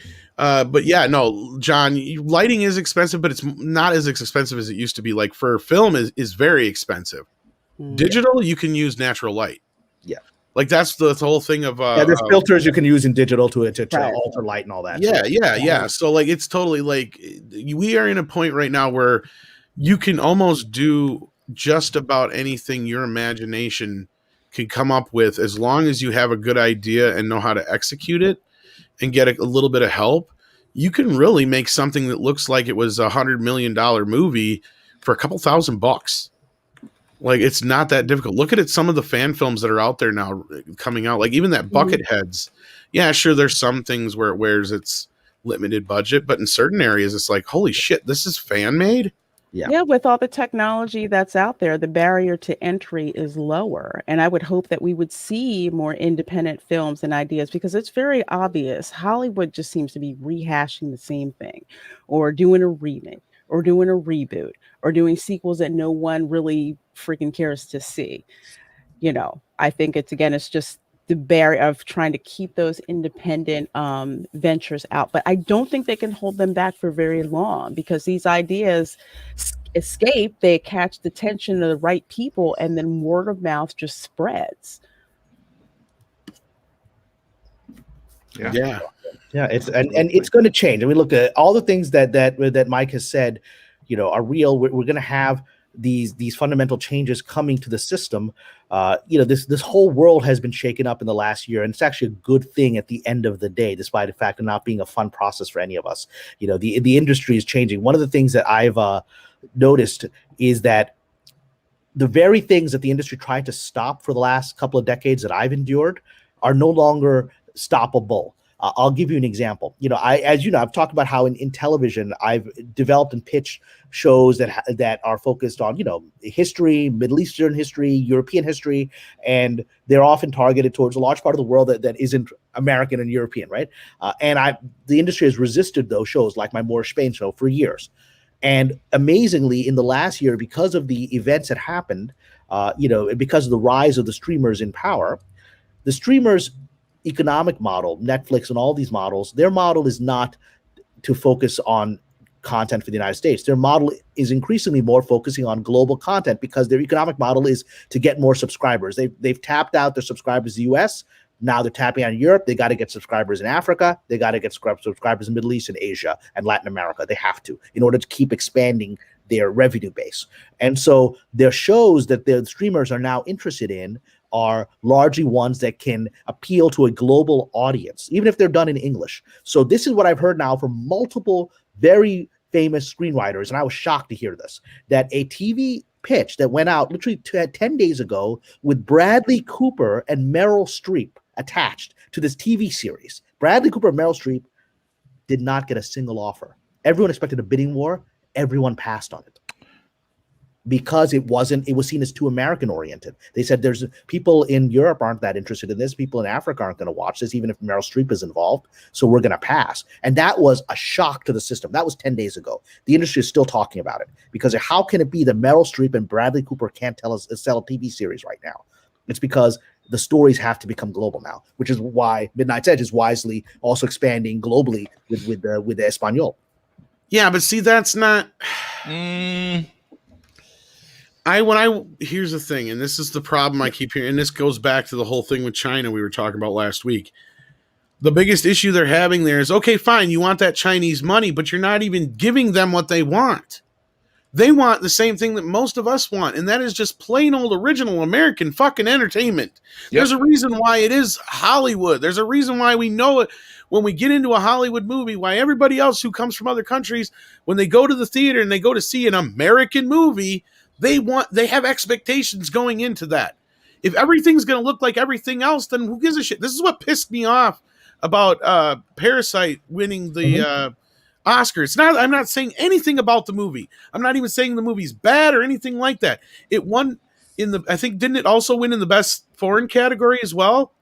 Yep. If not, that's where it should fucking be. Idea. And that's fine. Mm-hmm. Well, and that was a political choice. It was a political choice. And I get that. And I know they've always been bended rules with British movies and stuff like that in the past. But even that, I'm kind of like, well, that should technically be in the foreign category.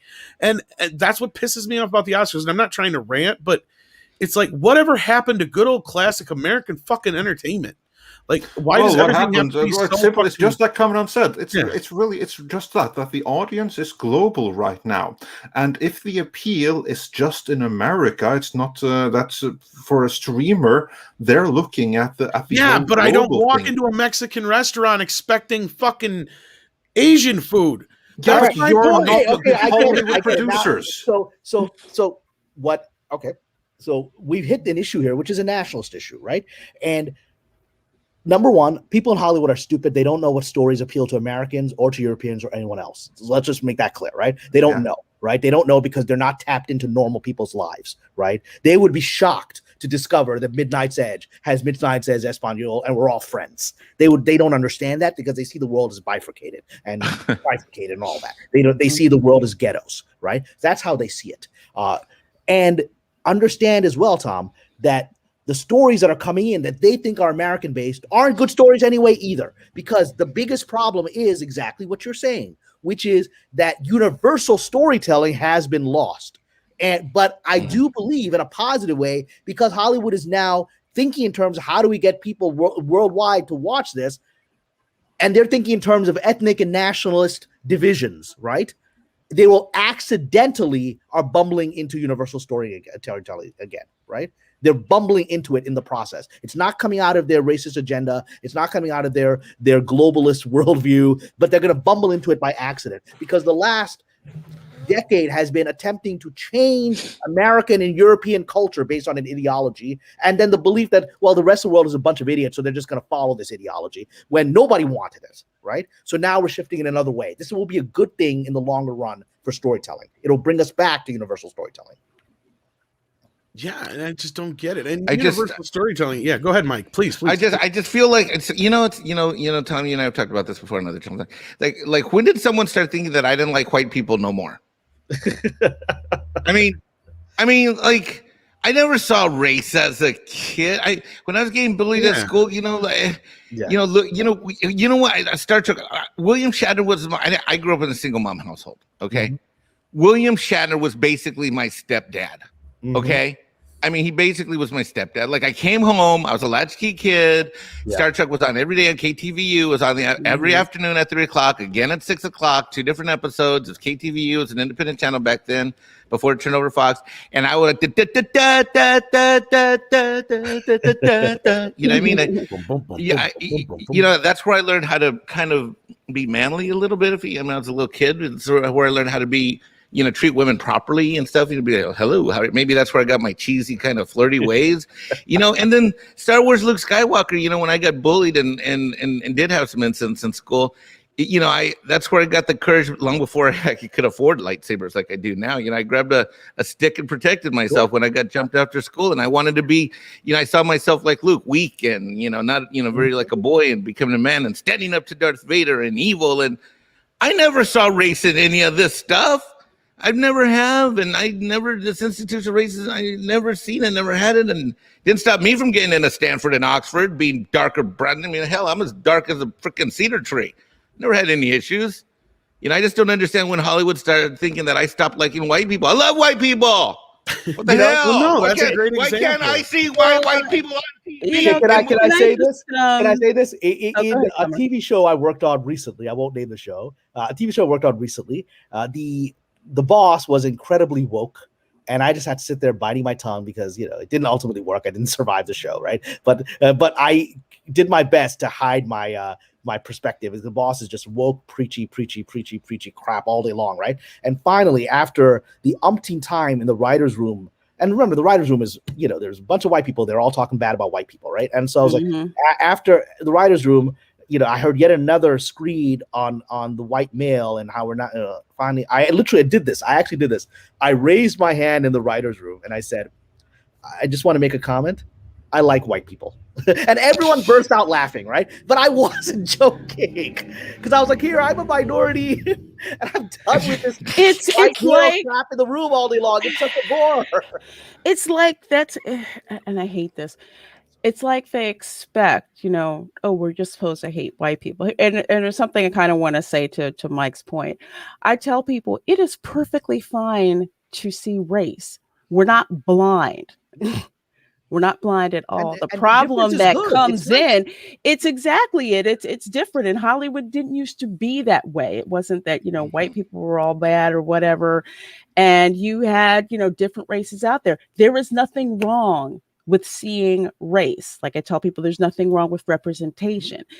The problem comes in when you start judging people based on race. That's the issue. So that's why I really don't like this whole colorblind thing, because I think it's illogical, as Spock would say. We have eyes to see. They're all out there. But now the money seems to be on, demonizing white people. I grew up watching television with all kinds of different races of people. One of my most favorite shows, In Living Color, you had everybody in the Jim Carrey. He was introduced to the world on that. Exactly, through that. And there were so many kids, didn't matter, all kinds of races. We liked the show. Why? Because it was funny, and Saturday Night Live was not. And that's why we watched it. I remember Jim Carrey getting so much shit because he wasn't black.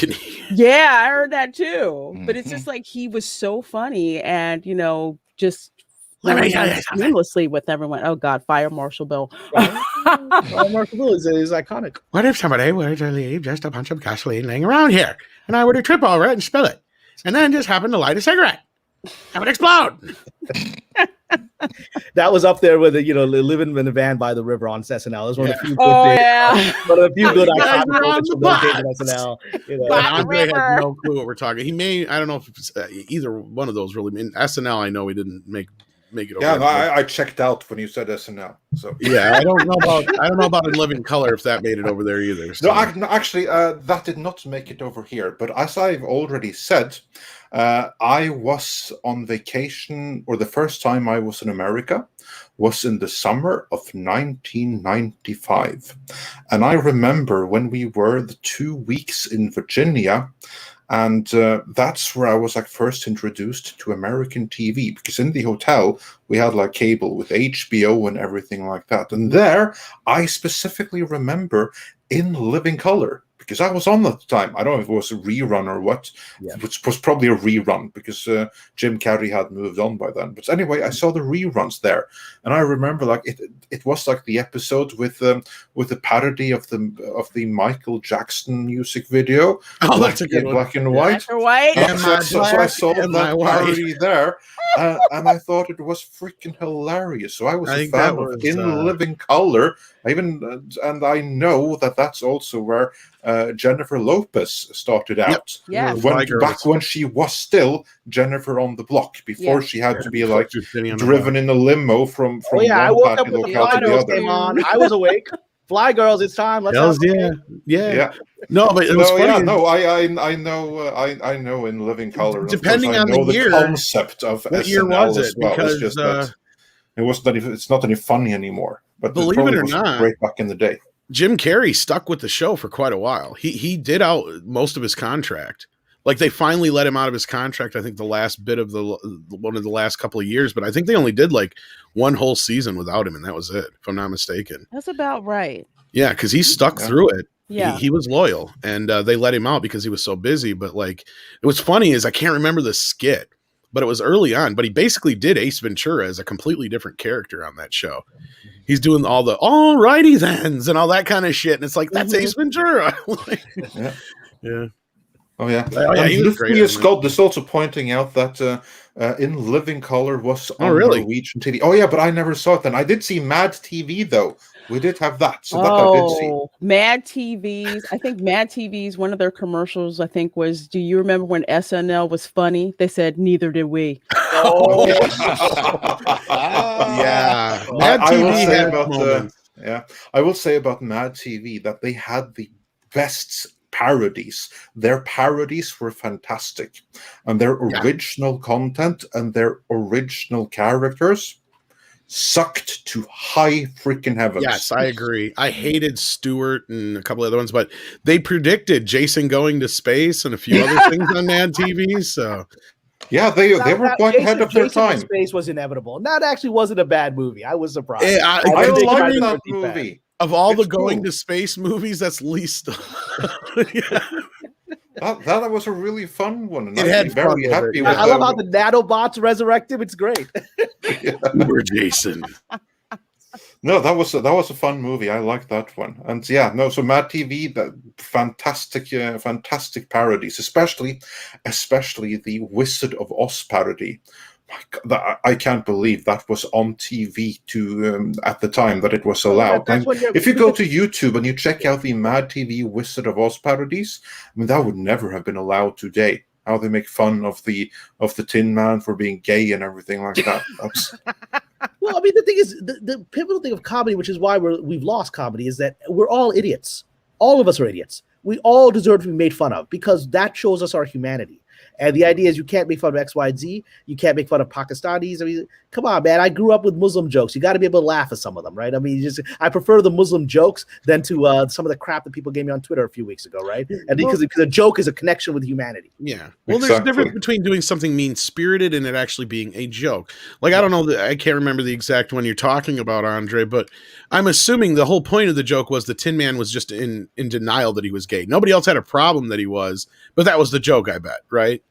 Well, that was part of it. Really, Right. It was a matter of I haven't seen it in years, but I think it was a matter of the lady being angry at the fairy for telling her towards the end that, oh, you just have to click your heels together, and she was like, well, I could have done this the whole time. Oh yeah, we And all I said could be that. here sleeping in cross for all of these rapists. And then the Tin Man said, I didn't look at you sideways. And he was like, yo, believe me, I noticed that right away. Well, no, but my point is that usually that's how a joke is set up. If you're doing something mean-spirited, it's differently. But like, that's the thing is we're afraid to even do shit like that nowadays. But Lorena, I know you have to go here, so I want to give you a moment to say goodbye. Okay, guys. Well, thanks so much for having me here. As always, Cameron, good to see you. Good to finally see you on stream, Mike. Yeah. Yes, please definitely do check out Toxic Femininity tonight at 9 p.m. Eastern. Our main topic, basically, we're going to talk about Jeff Bezos buying MGM and all these properties that they've said that they're going to reimagine. So we're kind of going to be talking about that, and also talking about how Heavy Metal Magazine, for some reason, is into customer no service. Oh yeah, I saw them fighting. I saw them fighting with Twitter fans. Yeah, we have a video coming about that. Okay. I'm mad. I came into that late. They kept going saying, "Get lost. We don't want you." I was like, yeah. I'm looking at the Twitter stream too. Yeah. Lorena, let's have a talk about that before you go live. So yeah, okay. Fill you in some details. Okay. Excellent. Yeah, because that was my big question, or not big question, but the thing I noticed about this whole thing, and Lorena, if you have to go, that's fine. But I was just noticing, like this goes right along with that same rhetoric a lot of the other ones are. Is like, we don't need these old fans. We don't want you. It's like, do you not hear yourselves? It's basically you're painting a bunch of people as a bunch of racist istophobes. They haven't learned a gall darn thing. No, and this is right on the heels of the announcement of the Heavy Metal series or deal or whatever. Where was it? Netflix, Andre, right? Yeah. Well, And we were talking about that. It's not really announced, I think. Like, we may know something, but I don't think it's been announced. So let's be careful with that. All right. Yeah, I was going to All say, right. we know some things about it, but like that's sad because anyway. All Yeah, right, so folks, everyone, bye, be guys. quiet and I'll forget talk you to you wrote later. that. Goodbye, Take care. lady. God bless. No, Goodbye, they talked lady. about it because we talked about it on the show, but I'm Okay, pretty sure that I part's been don't announced. remember what's been announced. The and what parts has- that we know are the people that are involved with it, I think. But anyway, Yeah, has it been announced, or did we just blow something? The I show think has you guys been just talked announced. about it. I haven't heard anything about it being announced, but no, I mean, I'll look. If not, there you go. We gotta plug. what we should talk about is how Tom really feels about Star Wars. I'm kidding. We're not going I back do- there. I know. Honestly, though, I love Star Wars. Always have. The first 3 movies will go down as the greatest movies of all time. But I've never been that big on the prequels, and then the way the sequels have been and everything else we've gotten, I've just been so turned off. But I mean, growing up, I was a huge Star Wars fan. I wore out just about every single copy of the Star Wars trilogy up through the THX editions. Wow. And I started with like ones taped off of television, if that tells you anything. And I've had just about every version that ever came out. So, Well, Tom, when you come visit me to South Carolina for that vacation we talked about, I'm willing to give you complimentary free lightsaber training at my place because I have a collection of about 23 of them. And just I saw you kicking Paulie's ass. Yeah. Ooh, what a fun show this has been, man! I'll bet you guys didn't think it was going to go this long, and you had this many people on Memorial Day, huh? Yeah, no, I'm surprised we have that many people watching, but that is absolutely brilliant that we shows have. that So how thanks for sticking with us. And we have a couple of super chats that we have to go through as well. So Guys, I'm going to fade out. I got to take care of a couple of things, and then yeah, of course. Well, thanks for joining us. Thank you so much, and right. Cameron, great seeing you. Great being on stream with you, and Tom and Andre, great job as always. And hey, a salute to everybody, past and present, on this great Memorial Day here in the United States. Thanks for your service, and see you guys soon. Thanks for everything. See you over in Midnight Edge Espanol. Bye. Yes, check out Midnight Edge Espanol tomorrow. Be sure to do that. Oh, and June 10th.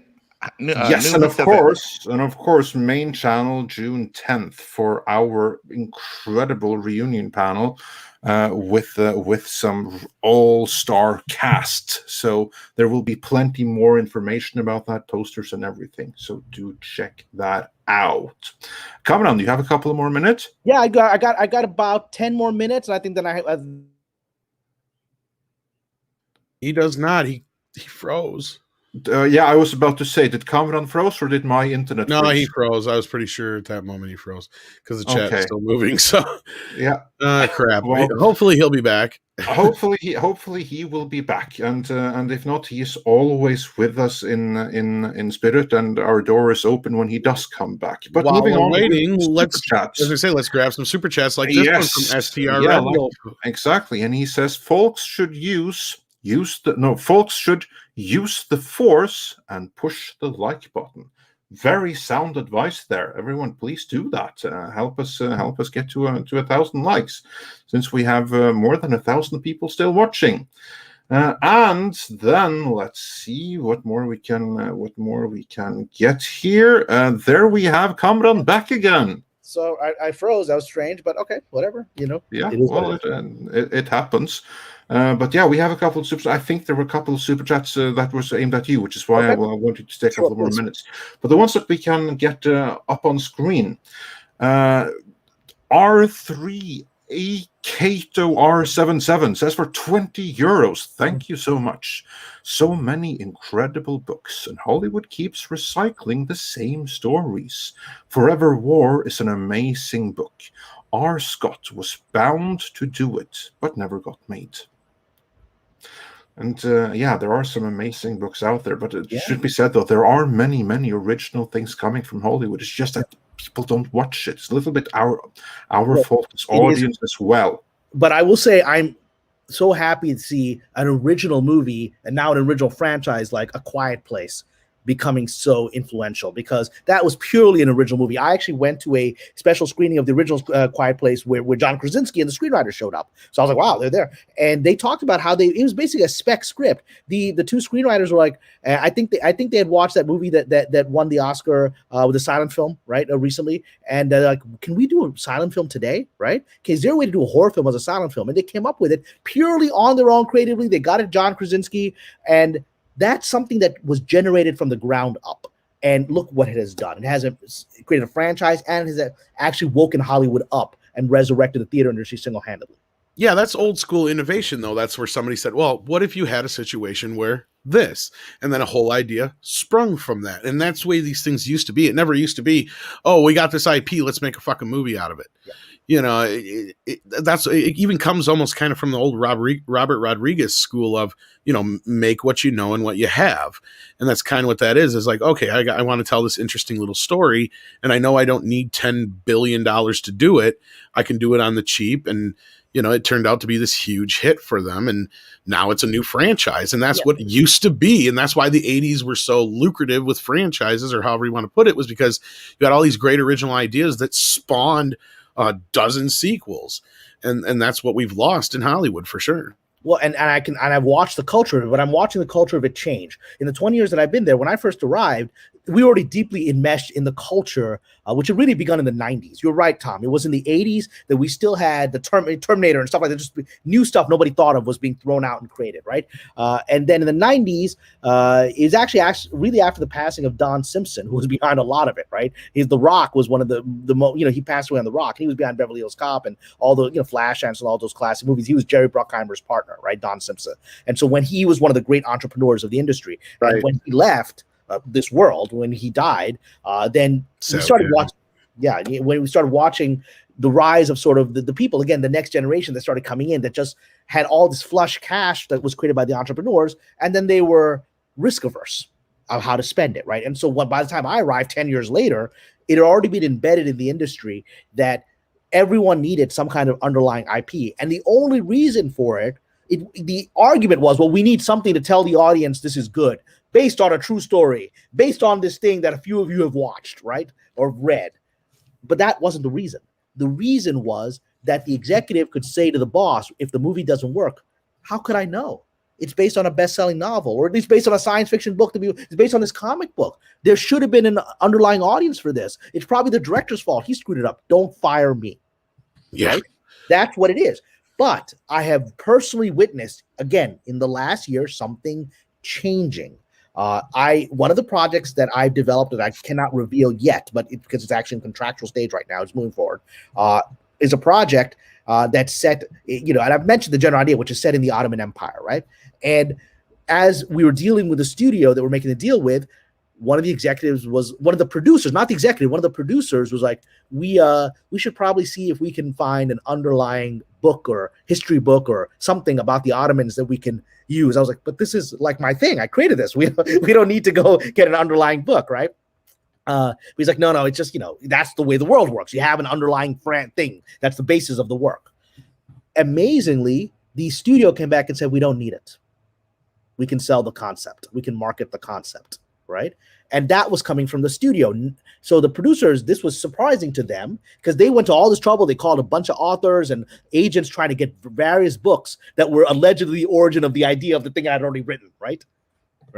And the studio said, we don't need any of that. The script is enough, and we can market the idea. That's a shift. Something's happened.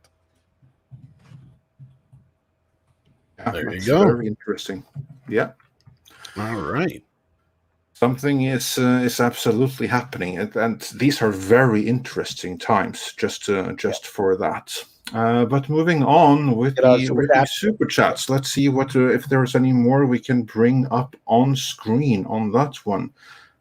So we'll do those first. Let's see here. I just have to scroll here before it disappears. Wow, Andre doing that. I'll just say Reactor 77. Thanks for that. Yeah. Okay. No, that's it. So then we're gonna go to the classics right away.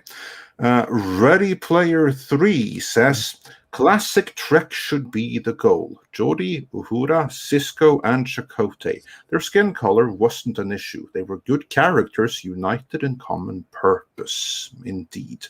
Well, look And at the this- example of Chakotay, right? He is a Native American character, which we hadn't really seen before on Star Trek. But he didn't sit around saying, my people have been oppressed and wiped on, the indigenous population. As our friend Alora has said, the indigenous population has had a great experience worldwide, right? Certainly not in America or in Canada, as we saw with these horrific stories of 215 children's bodies being found of indigenous children, right? Buried underneath a school. And so, yet Chakotay wasn't about that. He wasn't about the terrible thing. He was moving himself and his community forward into the stars.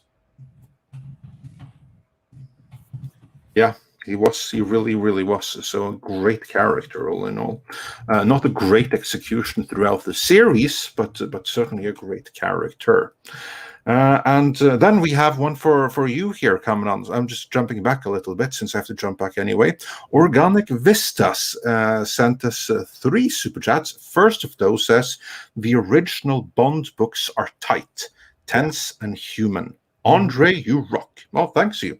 And he also says, recently grabbed 2 of Kamran's books. Oh, wow. Enjoying them now. And That means a lot finally, to me. Kathy Kennedy. So, yeah, do check out Kamran's books. And the links aren't in the description right now, but they will be. I'll make sure to update this video description so that Kamran's web page with his books will be available right there. Also, just check out all the previous appearances with Kamran, because there his links and his web page will already be. And I'm sure Natasha already can bring that up in the chat as well. But Organic Vistas also says Ed Wood could have made a better Star Wars movie than Rian Johnson. Well, there'll be And a more part of sequel. it. Ed Wood loved what he was doing. He loved it. Even if he didn't succeed, he loved what he was doing. He loved his characters, right? And that's the difference. Yeah, absolutely. And he also says, and a sequel with an Angora dressed Chewie in lieu of yak fur.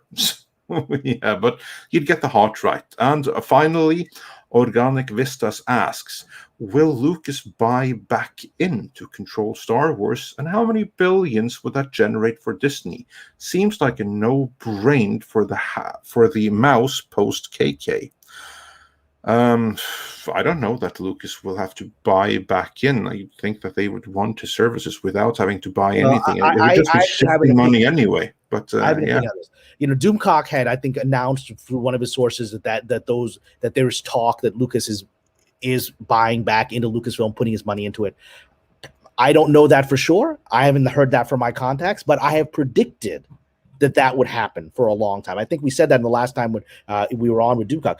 I predicted that it would happen years ago, because that's the logical thing. George Lucas, his entire identity was breaking free of the studio system, and by having the toy rights and the billions of dollars he earned from that, he was able to make the second, third, and the remaining Star Wars with his own money and made them the way he wanted to. So it remains one of the great mysteries why he chose to sign it away. But I've always believed, because his defining character has been, this is my baby and I'm going to control my baby, that a day would come when he would seek to buy it back and take control at a discount. He's a brilliant businessman. So if you remember, that's exactly what happened with the Power Rangers. Haim Saban, who really exploded that franchise and became a billionaire from it, sold it to Disney back in the 90s. And then Disney tanked the brand. And 10 years later, he sold it for, I believe, $3 billion to Disney, the Power Rangers. And 10 years later, he bought it back for $100 million. So that's like a $2.9 billion profit for him. And Power Rangers has come back, right? And so Lucas, I've always said that for whatever reason he chose to sell it, will be horrified by what happened. And this is his life legacy, his legacy through history. I've always believed, because he is a multi-billionaire. And if he sold it for $4x billion, he could probably get it back, control of it, by putting in $500 million, or, and that's nothing out of his pocket, right? And I wouldn't be surprised if Doomcock's source is correct, that this is what he's doing. And I don't think he's going to need to invest a lot of money to take back control. Like you're saying, Andre, they would just want his creative input. But I do think, based on what has happened, he would want to have some kind of legal, financial power over the franchise again, so that he's not shut out when the next woke idiot comes in and starts screwing around. I think, as a man who understands contracts and money, Lucas will want to have a contractual control, and I think he can get it for cheap right now. and I believe he probably is doing that. Yes, all right. That's a great prediction right there. That will Clip be it sure for the future. that I'm sure will be sure to clip for future reference. So, yeah. And moving on from there, Revkor also says, or like Aksanar, how professional that looked. In reference to what fans can be doing. Mm-hmm. And Gran Wasu 42 says for €10, get Robert Meyer Burnett, Dave Parker, and Brett Pierce or Drew T. Pierce on. They have a horror universe of 3 movies idea. Mm-hmm. Hashtag Race Hellathon.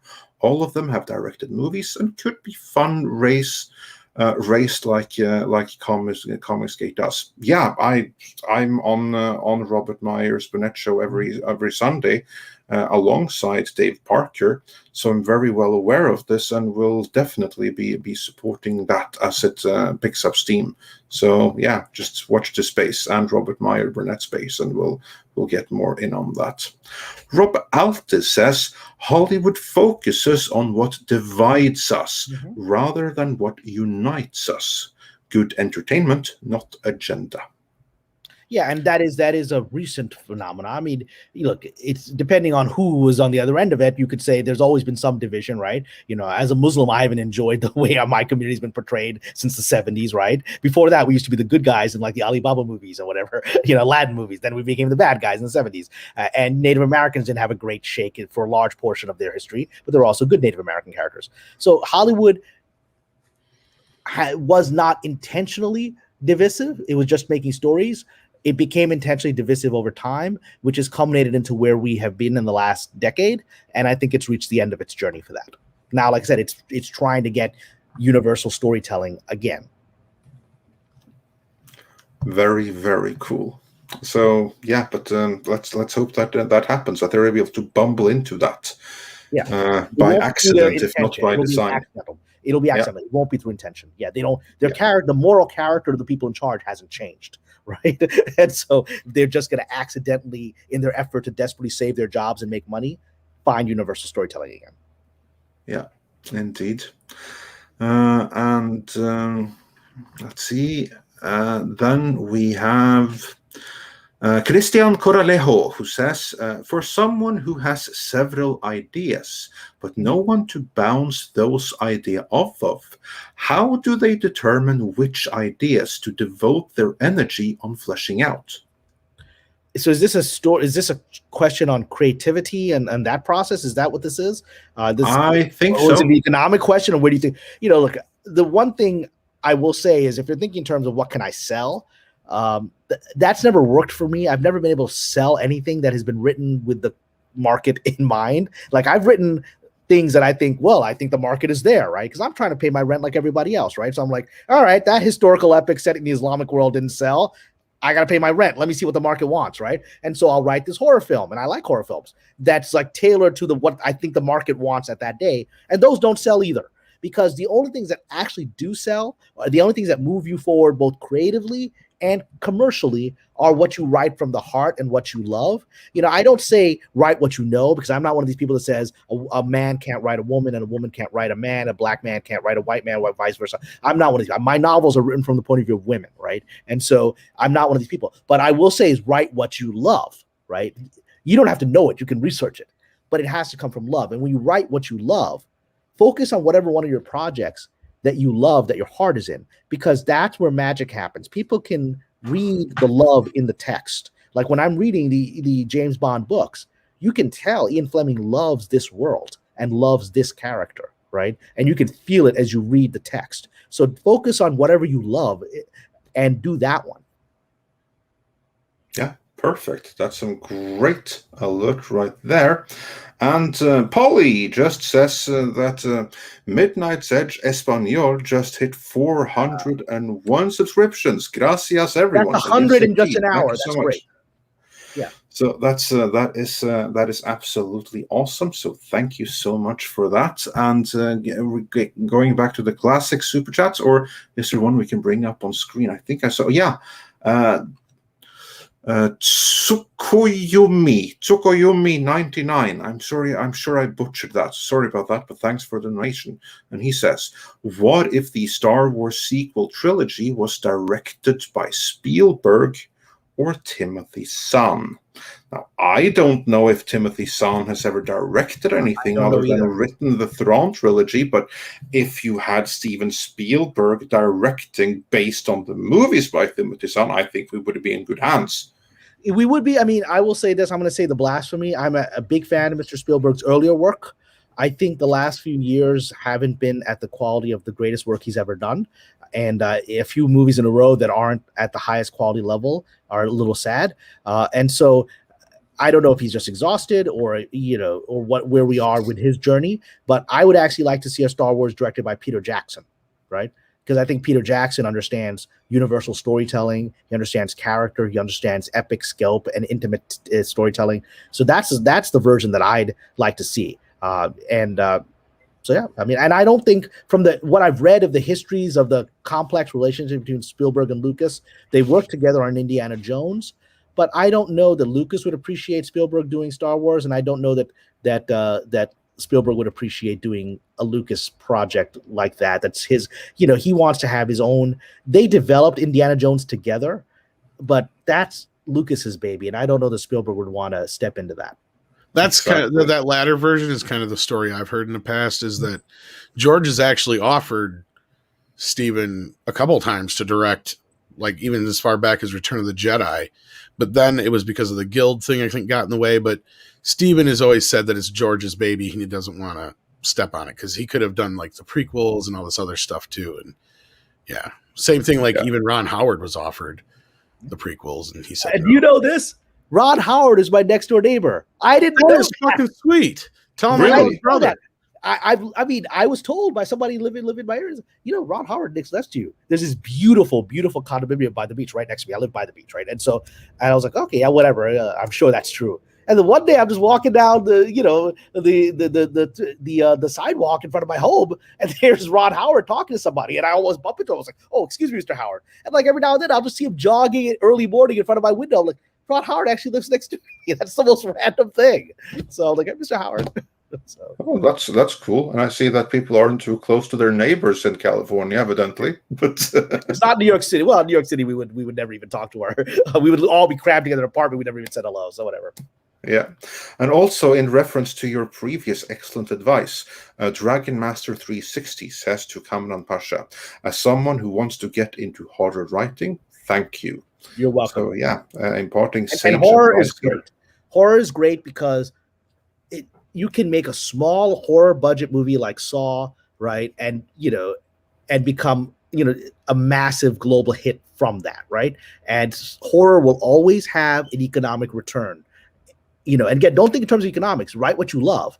But the best way to break into filmmaking has always been horror. That's true for screenwriters, it's true for directors, and it's true for actors. You have someone like Jamie Lee Curtis exploding because she's in the Halloween franchise, right? Horror has always been the way in. Perfect. And we'll see Quiet Place Part 2. The actors are the children in Quiet Place Part 2. We have that wonderful actress who's deaf, who's a teenage girl. She's going to have a huge career ahead of her because she's such a wonderful actress, right? And she's discovered in this horror movie. Yeah, that was really, really good. So, excellent. Kamran, did you have a few more minutes, or you have to? I can head out in about 5 more minutes, I think. Okay. So we why don't we go through the last of the super? Yeah, let's go through the last ones and see if we can round out in that time. And the next one then is Chris Webb, who says Tim Dalton was the closest to the book Bond. I've heard that before. So, maybe. I certainly like the Tim Dalton movies myself, certainly the first of the two. Yeah. And Christian Saucedo says for $5, I hope business classes in the future teach that old hardcore fans are not supposed to be taken for granted. Oh, much they will. less attacked for new fans. Yeah, you would hope so. They will. I mean, I have a business degree, and I went back to my business school MBA class after The Last Jedi, and I gave a talk about that. And I said, this is going to be studied in this, as I said back 4 years ago. This is going to be studied in business school cases of how to mishandle a franchise and how to drive away the customer base. So don't make these mistakes. And again, I was prescient because at the time everyone was lauding The Last Jedi. And, and I was like, this is going to destroy this franchise. And I gave a talk at business school about that. Yeah.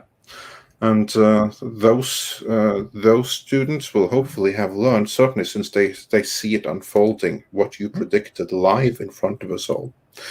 And then Marigo Ann says for £2 Young Guns think cosplay plus fan art pays enough. Yeah, that's not going to work. That's not how reality works out there. So, yeah. Unfortunately, much of the industry and employment where people could get jobs before ain't in the Western world anymore. So, yeah, good luck with that. Yeah, we've accelerated that process in the last year or so. Yeah, and Merlin's id says for $10, that's why woke fails. It's an inability to take responsibility. They want all the reward with none of the risk. I have friends that do the I'm sorry you feel that way, belligerent narcissists. So yeah, that's a good observation right there. Let's see. And then I believe. Well, we just got a super chat from Duro on. Forgive me if I mispronounced the name. Durao on. Yeah, that's close enough. And he says, I'm about to go to sleep after this, but Mr. Pasha's energy is so contagious. Hi, everyone. So, yeah, it's always a pleasure to have Cameron here. And I think we got everyone. No, we didn't. Here's a couple we missed. House Atreides said, Hail MW. Don't recall exactly who that is right now, but anyway, he says that's Midnight's Edge. It's Midnight's Edge. I think he just hit that. Oh yeah, of course, has to be. Yeah, Hail Midnight's Edge. There are 9 W agents. Why can't they use another 00 agent to go woke? Use 001, and they can say this character is 001, the bestest ever. Yeah, I said that. Yeah. I said that when it was announced that they were going to have this lovely I guess she's African British actress, black actress who's going to play the new 007. They've given her his code number, and I said this is a mistake because despite whatever delusions they had at the time, Bond wasn't going to end, right? And it wasn't going to be the torch passed on to this actress, right, of 007. Whatever delusion someone in the system might have thought that was it, that's not going to be it. And I said, so what's going to happen is this actress will, in the final version of it, she's, and they're doing reshoots because whatever they didn't work for people. The final version of it is she's going to end up either surrendering her 007 number back to James Bond so that the franchise will continue, which is humiliating for this character. They've created, she's a black 007. Oh, you got to give the number up because we got to get the franchise back, or they're going to kill her off. Either way, it's not great for that character. But that's what happens when you do this woke crap. Instead of making her 006 or 004 or whatever, and being this badass black woman who is this super secret agent, I could imagine that becoming its own franchise if she does a good job in this movie. But giving her the 007 puts her in a situation where she'll have to be eliminated. Either she'll be given a new job or she's going to be killed off. And that's what's going to happen. Yeah, let's see. I'm giving that prediction. Let's see when the final movie comes out, whether she's given a new job at the end, where she's promoted to some other thing that she's no longer 007, right? Or she's killed off. And because there will not be, James Bond is not going to have another movie where he's in retirement. He's going to be 007 again. And so I would love clip this. Let's see when the movie comes out. If I turn out, I was about to say, if you. We have another clip here for when the movie comes out, and we know they're doing reshoots, so that should be real interesting to see. And then Peter Noble says, I dislike the reimagined Galactica intensely. Many of the criticism you use against Rey can be leveled at Cara Thrace. Dirk Benedict all the way. That's a fair opinion to have. It's a fair opinion. I loved the new Galactica on a very deep level. I've worked with the actress, right? And so on Bionic Woman, she was one of our stars, and so I won't criticize her. I do think it was a more complex character of Starbuck than than Ray was. For sure. She had flaws, some big ones. She had flaws. She got herself into trouble. She made dumb mistakes, and she got killed. I mean, that's one of the strange things of the thing. Her character is essentially killed off and then resurrected in a mysterious way that even they don't explain properly on the show. And she's haunted by the fact, I mean, there's a great moment in the thing when she's returned, when we saw her character basically go into a planet and her ship explode, right? Then she's back a few episodes later, and nobody knows how she's back. She doesn't know, and she opens her military locker and looks at a mirror and sees her face like burned and destroyed from the explosion. So I mean, she's not invincible, and I personally love the show, but if someone doesn't, God bless them. It's fair opinion. Exactly. And also on that note, Hypergiver 2 is fearing the worst and says, can't wait for a black lesbian Ragnar Lothbrok. Hopefully you'll have to wait for a little while. And says, love Midnight's Edge in Espanol y la Reina Creole. Yeah, indeed, so do we. And Morgan King says, for $5 Canadian, I just want to hear Andre say, in this house at Relia, dead Cthulhu waits dreaming. And this, of course, he wants me to say in the Lovecraftian tongue, which he has written down for me. So, oh my God, I've never tried to say this before. Well, here goes nothing, I guess. Funglui Munglufna Cthulhu Relia Vaginala Fatagen. How was that? Makes me want to go out and pillage. Yeah, excellent. It makes me want to clear my throat. And then Action Com says for $10, some are saying that the woke is just beginning because many of the Looney Tunes coming out of college are getting jobs now. Would you say 2016 to 2020 is just the first round? I call bullshit. Which one of them are getting jobs? Yeah, that's my answer. I mean, I've seen them. I'm kidding, but them actually getting jobs. Yeah, Tom, you're right. And I've seen them. I mean, I've worked recently on a show where there was a lot of woke kids, right? And they didn't know what they were doing. They were very full of entitlement. They assumed that they should be the showrunner, having come right out of school with no experience, right? And while they were being sort of catered to for a little bit, eventually the economics hit, and one by one they were let go, and because they just didn't have the skills, right? But they had the arrogance. So that's the problem, is that these woke kids can't push their way into the system because they're not good at it, and they're too arrogant to see that they're not good at it. So I'm not worried about that. I mean, it's the fake woke executives at the top, like Ms. Kennedy, right, who are saying all the right things for the cocktail party, but don't believe any of it. They're the ones that are going to determine the future of Hollywood. And I think they've now decided that we can move on. We can move on from the woke conversation at the cocktail party onto other things. Well, let's hope so, because otherwise we're in for a rough road ahead. Then says she misses Toys R Us as much, and Dwayne Aldson says you nailed both interpretations of Optimus Popeye, Tom. How does Olive Scream come out? In reference to what you said before. That I can't do. Oh, good, thank you. And Optimus Popeye. Yeah. Oh, Popeye. That's the best you're gonna get. Yeah. Yeah. And Optimus Popeye also said, "You nailed it, Andre. Lucas, Spielberg, Coppola, etc. were artists. Abrams and those of his ilk are politicians. No passion for telling good stories." So then I think that we're